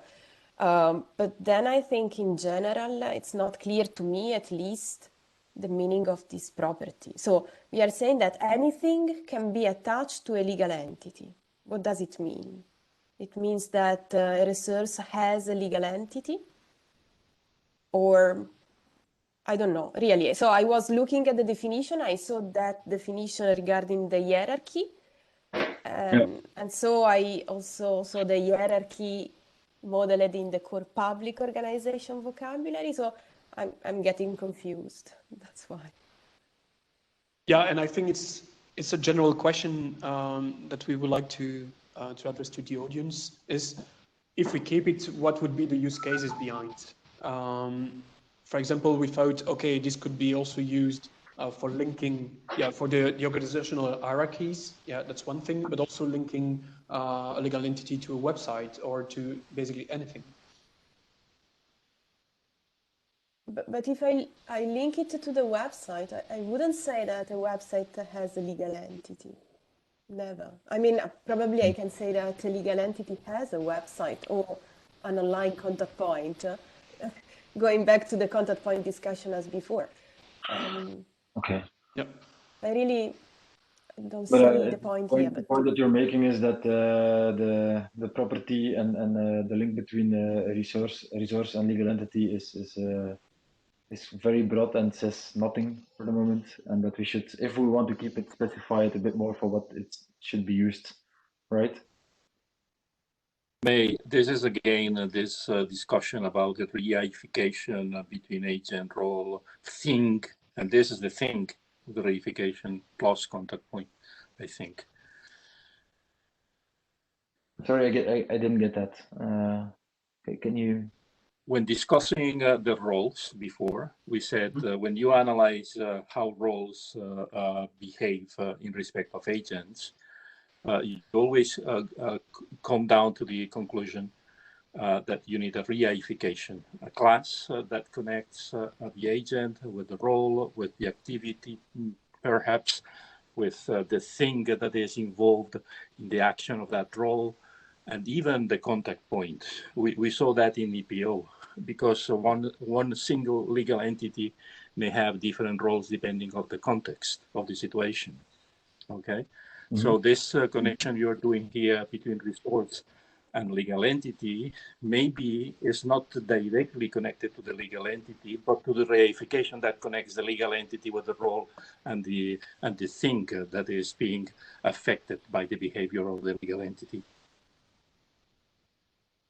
I'm sure Georgia understands me and can explain. No, absolutely. I mean, I in this way, I don't see the use cases, okay?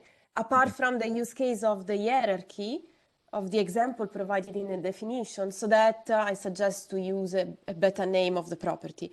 But there is also this strange thing about legal entity for the core business that from my point of view is also linked to this discussion, because also a public organization is a legal entity, at least in my countries like this. So really, so there are many things here, I think, that are interconnected, with each other in the modeling. That's a point indeed. Yeah. We'll come back to the need for legal entity, or the name legal entity and what it covers. But here I see two things, right?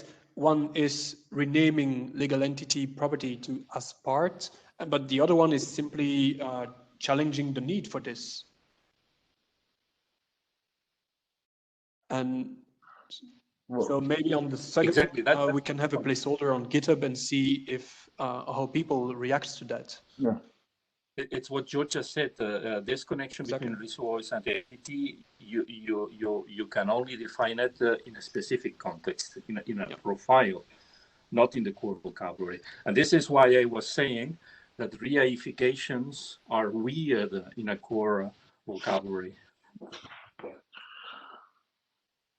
Yeah, and so meaning that we can discuss on GitHub if we keep it or if we remove it. Yeah, I would suggest that we come with the input that we got, that we come up with a concrete suggestion on the actual need of this and how it can be then further specified, and then indeed we document that on GitHub and we ask you to review it, and we'll come back on it in the next webinar.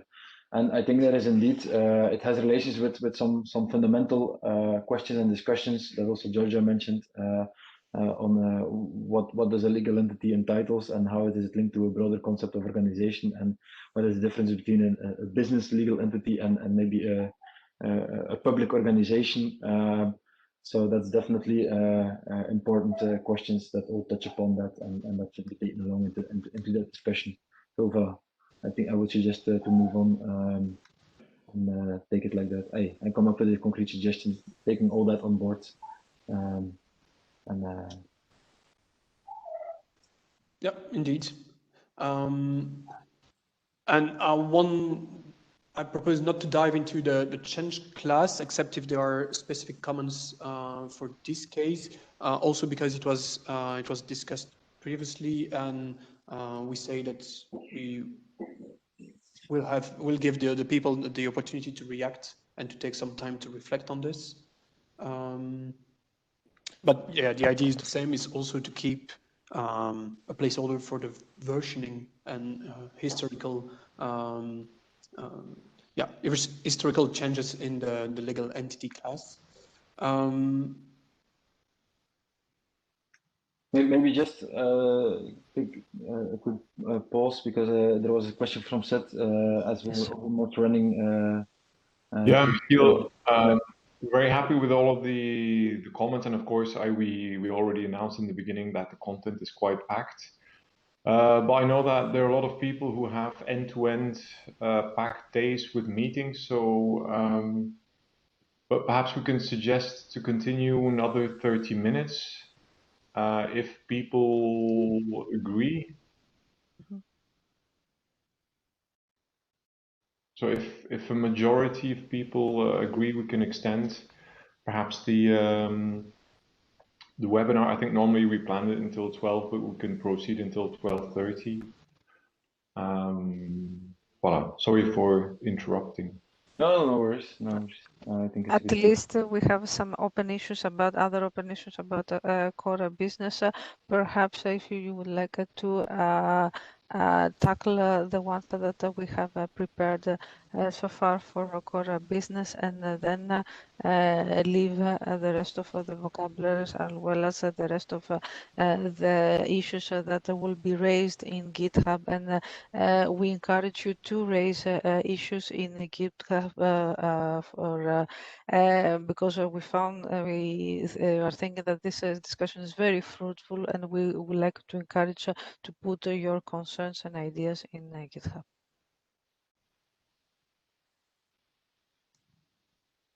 Okay. There's some people that have to leave, but the majority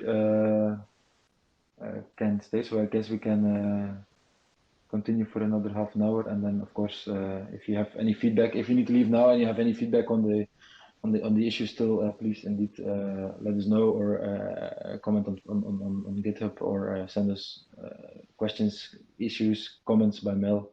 That's all fine. So I guess we can continue for now. Yep. So I propose to move directly to the company type, which captures the different legal forms of a legal entity, and in different countries. And there was one comment on GitHub from Georgia about the fact that if we start naming, if we talk about legal entities, we should probably be also consistent in the naming of this property. And she proposed to use the term legal form type to improve clarity. So before diving into further details into this property, do you agree in the chat with this renaming, or do you have other propositions?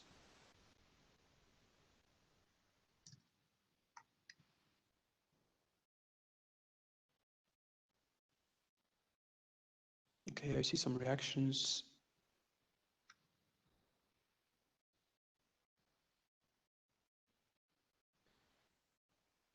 So, okay, let's continue. One other important question we had is, should we recommend some control vocabularies for this property?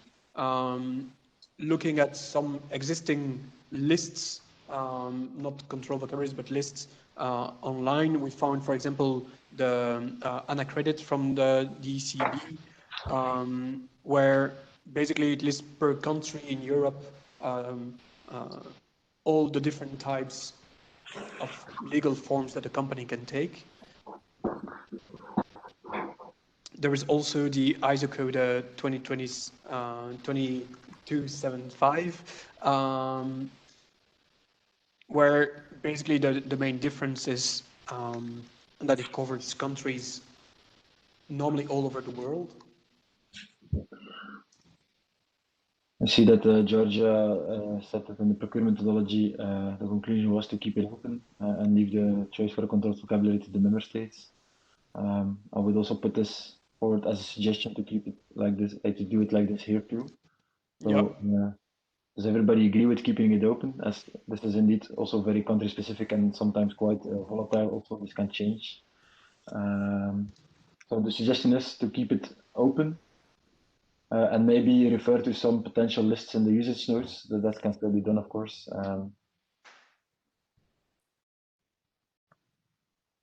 Okay. Can you point us to a link, Enrique? Does everybody agree with keeping it open and then maybe add some potential standard code lists that can be used in the usage notes? Okay. Okay, so feel free to share in the chat some propositions you have for the usage note, and otherwise we keep it open.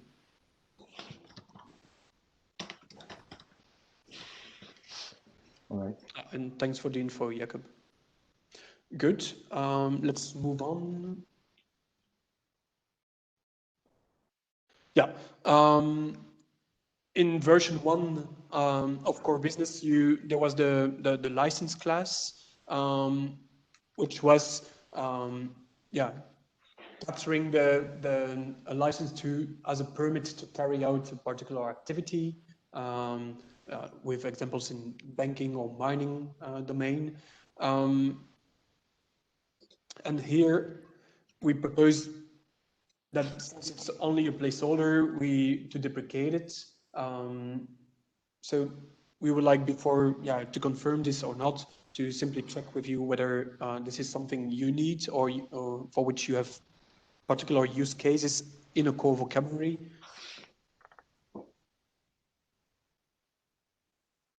Are there any objections of depreciating the class?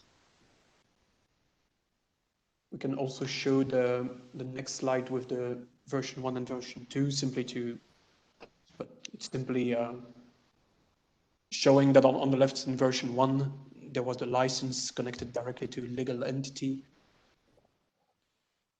And the fact that a legal entity holds some licenses. Yeah, and I see Cecilia say, and Georgia agrees, that it's not so much about a core, and that it's sector specific. That's indeed our interpretation as well.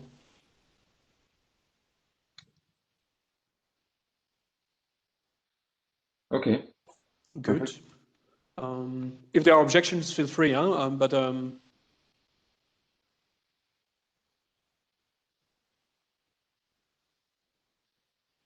okay, let's move on further. yeah. And Mihai, if you want to explain further, feel free.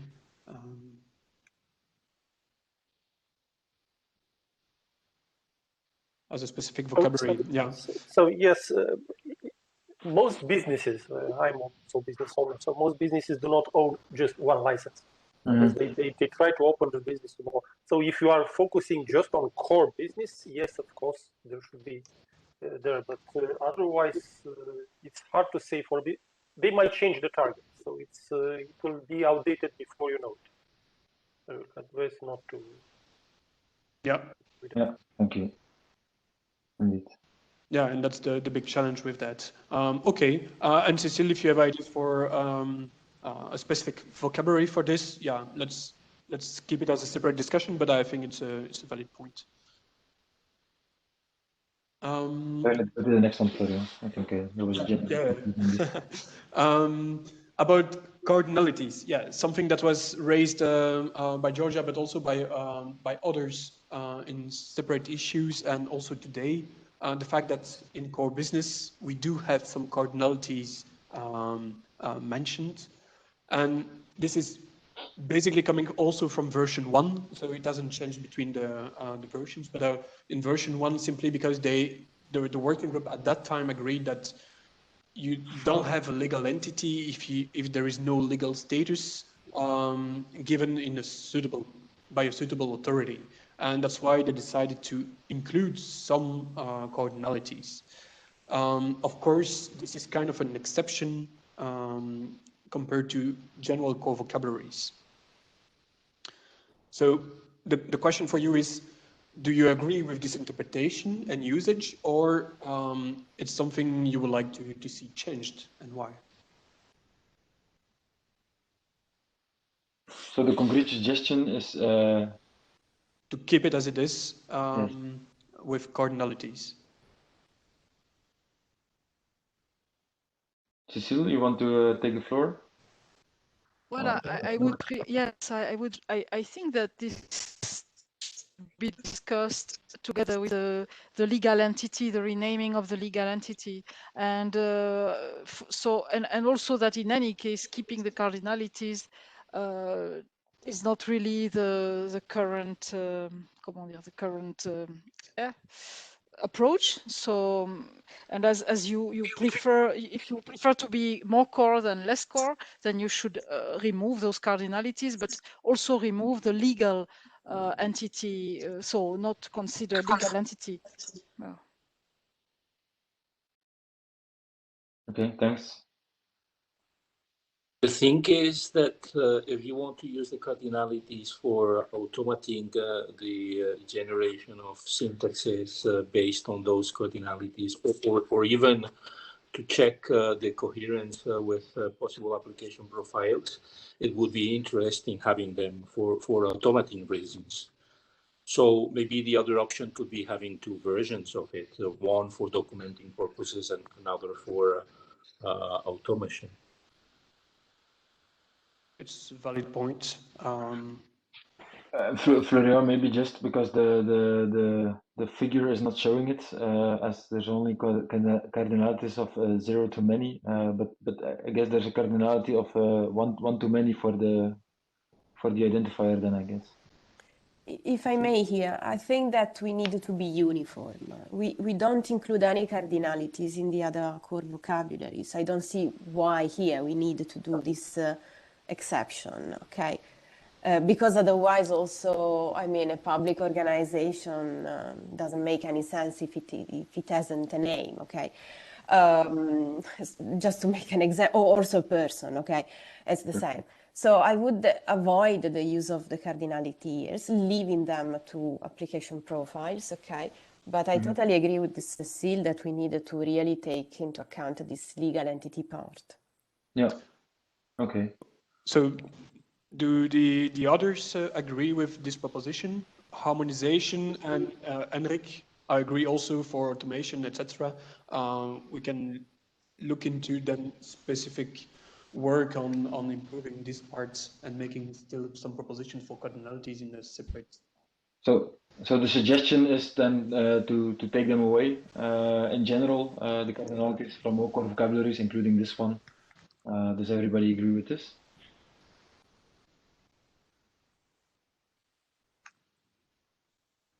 Okay. Perfect. I think we can move on then. Yeah. Thank you. It's a bit similar to the company type that we discussed. So again, the fact that we talk about company is something that could be changed in terms of name to legal entity activity. So first, do you agree with that? But I guess this is more, it's a non-brainer.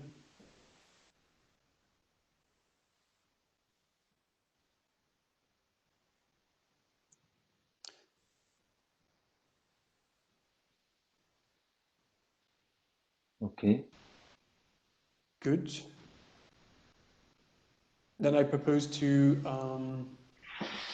move to a more radical discussion about here the connection between core business and core public organization. So you see here that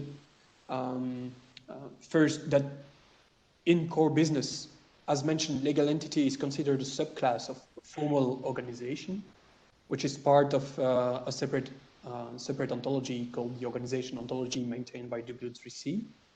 And then on the left, you have the core public organization vocabulary, where the public organization class is a subclass of organization, which itself is a subclass of agents, but organization is also coming from the organization ontology. And in the organization ontology, formal organization is a subclass of organization. So that's the current link between the two core vocabularies. Now, do you agree with this link, or is this should more a more tight connection be made between the two vocabularies?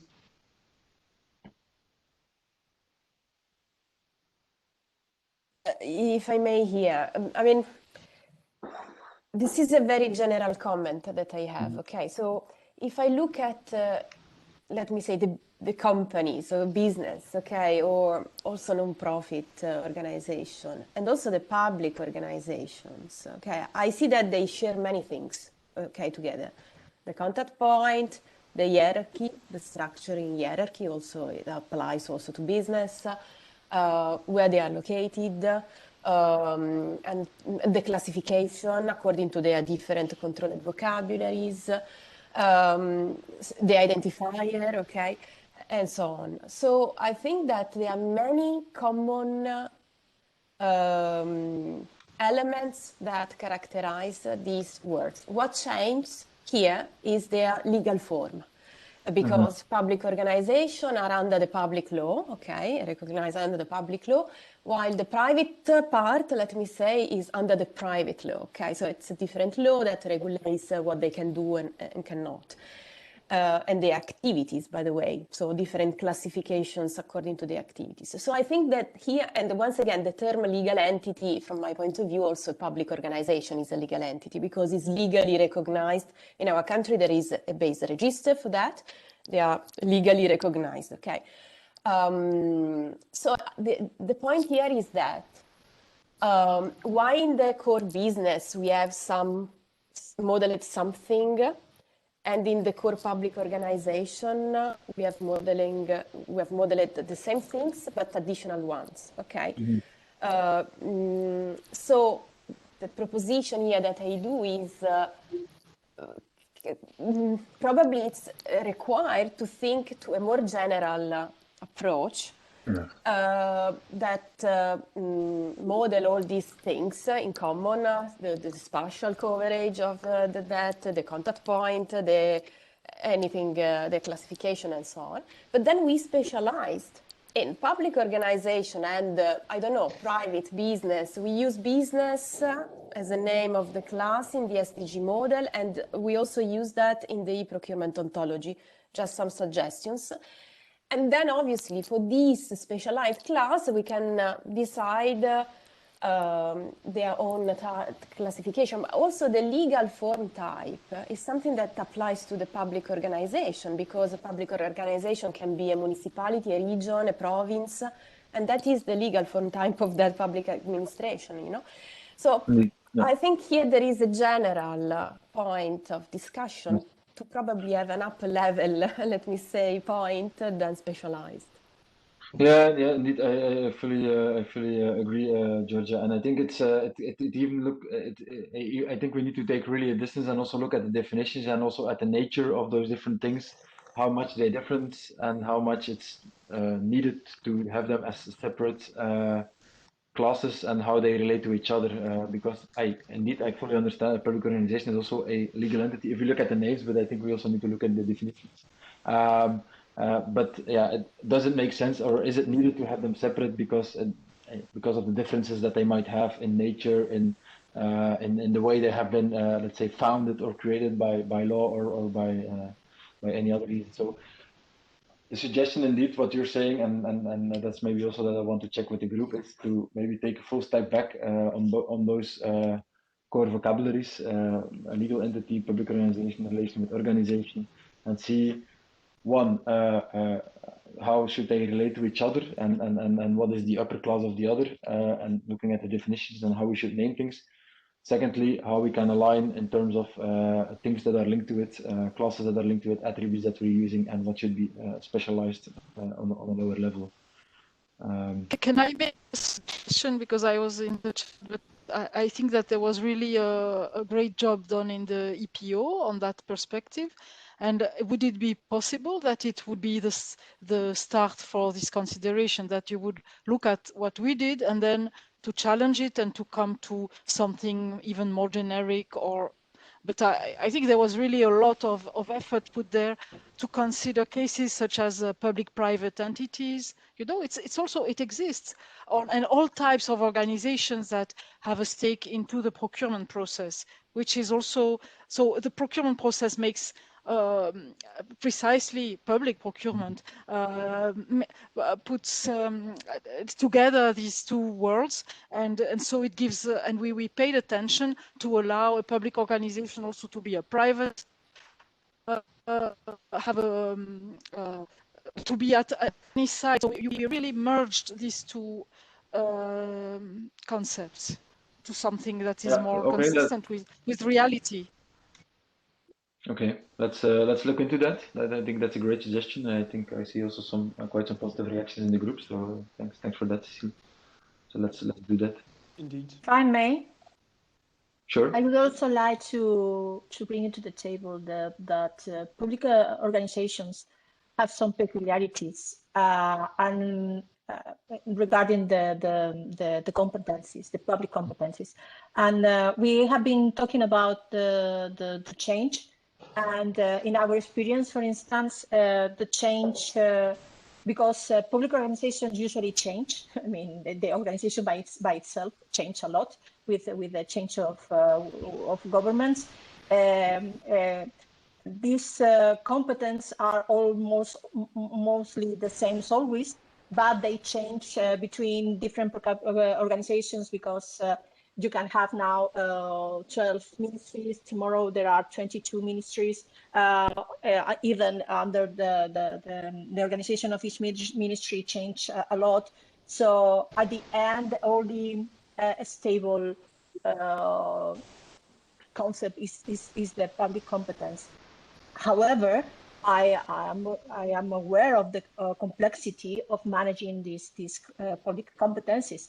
But regarding public services, for instance, these competences are relevant. So I only want to put it on the table.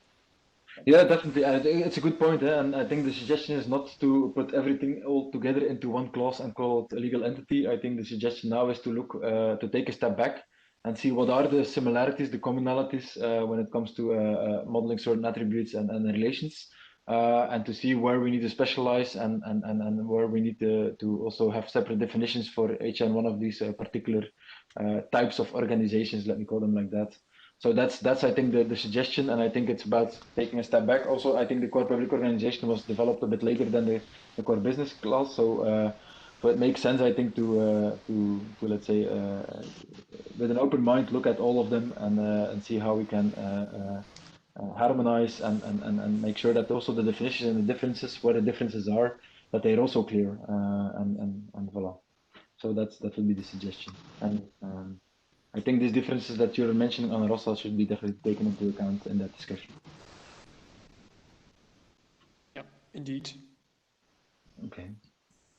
Okay. The previous slide was, we don't need to come back to it, but it was simply stating that we have rare cases where in a public organization is not a legal entity. But okay, let's discuss that as part of what we have seen and looking at also what e-procurement has done. Good. There were some comments also made earlier and through GitHub about the distinction between address and site, and the fact that with the discussion we had earlier today about the registered address, which is a very specific type of address, while an entity, a legal entity, can have actually several addresses needed, and sometimes the addresses are per site. So if you look at how it is now done in the next slide, how it is done now in the organization ontology, you have the class organization, the class site, and different types of relationship between them. And each site can have different addresses. The question is it something that is also needed within the core business and in general within the core vocabularies? So coming back to the previous slide, or is it something that that we capture today, not exactly in the same way, but we capture sufficient information through the registered address and core location address?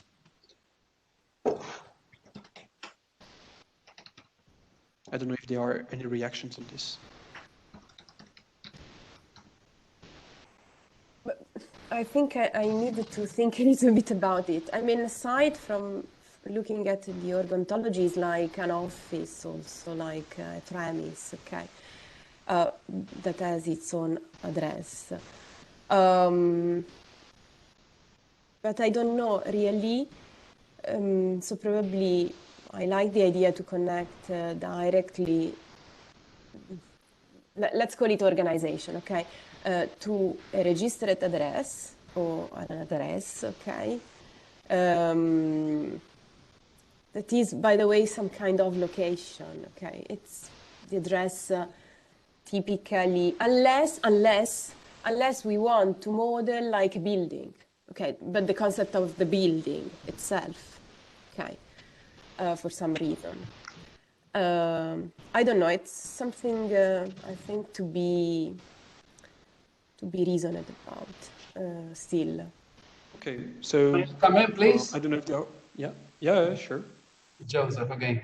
The distinction between organization and the address, in my opinion, an organization is an organization. If it has many branches, if it has many representative offices, those are locations. Now, as regards the address, the main address, which is linked to the organization, that is the juridical address. Because in law, every organization must have a judicial representative and a judicial location where it is physically sort of grounded.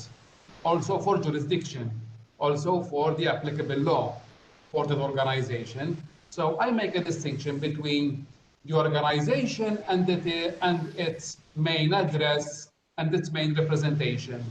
If you have many other sites which are part of the organization, those are really locations which are linked to an organization. That's how I see it. So if I may rephrase, Joseph, what you say is a legal entity must have one registered address, which is kind of the legal address, and then the organizations represented by this legal Florian, the way I entity. know it, every organization must have a legal address where it can be found, also for jurisdiction. And also it must have a juridical representative, a natural person who can represent it in court, okay? That is the organization, that is the mother. Now, if you have a number of branches, if you have a number of sites, which could be in different countries, okay? So an organization must be, can be hosted or primarily located in London, but it can have different branches all across Europe. So those branches, those sites are not really organizations, those are locations within that organization. So that is why I said I make a distinction between organization and site. Site is really a location with its geospatial attributes, okay? That particular site can be linked to the mother organization, but not vice versa. Yeah, so I understand, and of course this is also connected to the previous discussion to take a step back and analyze what could be modeled at organization level. But as I see it now, when it comes to legal entity, we only need the registered address. Yeah. Yeah. Yeah, and I think there's also a difference between registered address and the site that an organization has, because a registered address can just be a letterbox, basically, and the site is really... Most of the time, yes, it could be a letterbox address. Yes. Yeah. And looking at, for example, the comment from Rita, it doesn't have necessarily to be the address of the lawyer. Huh? It was just an example. I think it's something that is commonly done in the UK, if I remember well. Okay. Okay, so But, we keep it as it is for now. Yeah. I was questioning the site class, because to me a site is just a location on which operations are happening. So I was more seeing this relation to location being a different one as the one of the registered address. And I thought that Bert was also in that. Like, I'm not sure whether you meant the same, but yeah, what you said, registered might be interpreted legally or physically in the common language, and physically for me is more the site. But I think, yeah, it's a valid question. If we go one slide further, there is the definition of org site, so as given by the organization ontology. But that's, yeah, I think they really made the distinction between the site and the address of the site to enable this multiplicity of connection between organization, site, and address.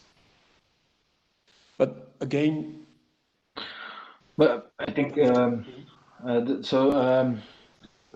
the site can indeed be linked and will be linked to a location, of course, in the real world. But there's a difference between the registered address, if I'm correct, which is really the legal address on which you can send formal communication to, for instance, in the context of lawsuits or other cases. And then there's the sites where, indeed, as it's also stated here, I think you're physically located, and that can be the same as your registered address, but it can also be other sites that have, of course, addresses and so on. But I think the suggestion here is to keep it as it is now, and as it's again the core that we're discussing here, to only focus on the registered legal address and to not add the modeling of sites, right?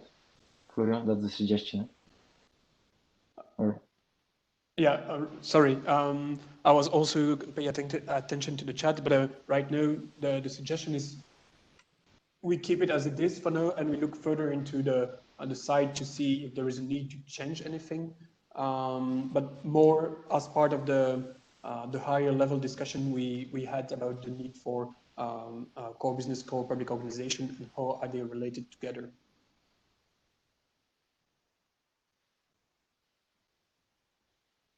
Does that does that answer your point? All right. But I see also a lot of comments in the chat. So I don't know if someone wants to raise something right now. That was the last issue for that on core business for today. Yeah. Yeah, this is Timo Rantanen from Finland, and I've been I'm working on the public procurement side, and I have a question related to the address that you showed a couple of slides before, which was the. Can you go back a couple of slides where you have the? Yeah, that one is fine as well. Let me just try to move it. Okay, there is a post name, and then there is text. Do you know what is meant with this one? Because there's post code, and then there's post name. We have an issue in Finland regarding public procurement because we very many organizations do not have as their official postal address a town name. And currently in the public procurement, in the TED, the Tenders Electronic Online, there is a field which says town. But our official company registration, place of registration, or the town, it's not town. It can have the name of the organization. For example, Aalto University is a large university in Helsinki, and their postal address is Aalto. Or the Helsinki Central Hospital District has their own town, or kind of town, because it's HUS. So I'm just worried that that this is not defined anywhere. No, Timo, if it's okay for you, we're gonna note it down, and we're gonna come back on that one in the next webinar, if that's fine. Because yeah, sure. Don't lead us too far, as it's already at 12:30, and we agreed to only postpone it for the half an hour. I think we can close it here. We managed to cover 2 core vocabularies. It was quite a lot of discussion, which is, I think, which is good. No, I don't think it's good. I know it's good. There's still quite some work to be done, and quite some new issues also that came to the surface, and some fundamental things to be looked into. I don't know, Seth, Pavlina, if you want to take the floor to wrap it up. Yes, of course. Thanks. First of all, we would like to thank all the participants for attending this long webinar. We count on your contribution in GitHub. We found your comments very interesting and valuable, and we would like to tackle those into our forthcoming webinar. Due to the fact that we have a lot of issues were raised during this webinar, and may be raised also in GitHub.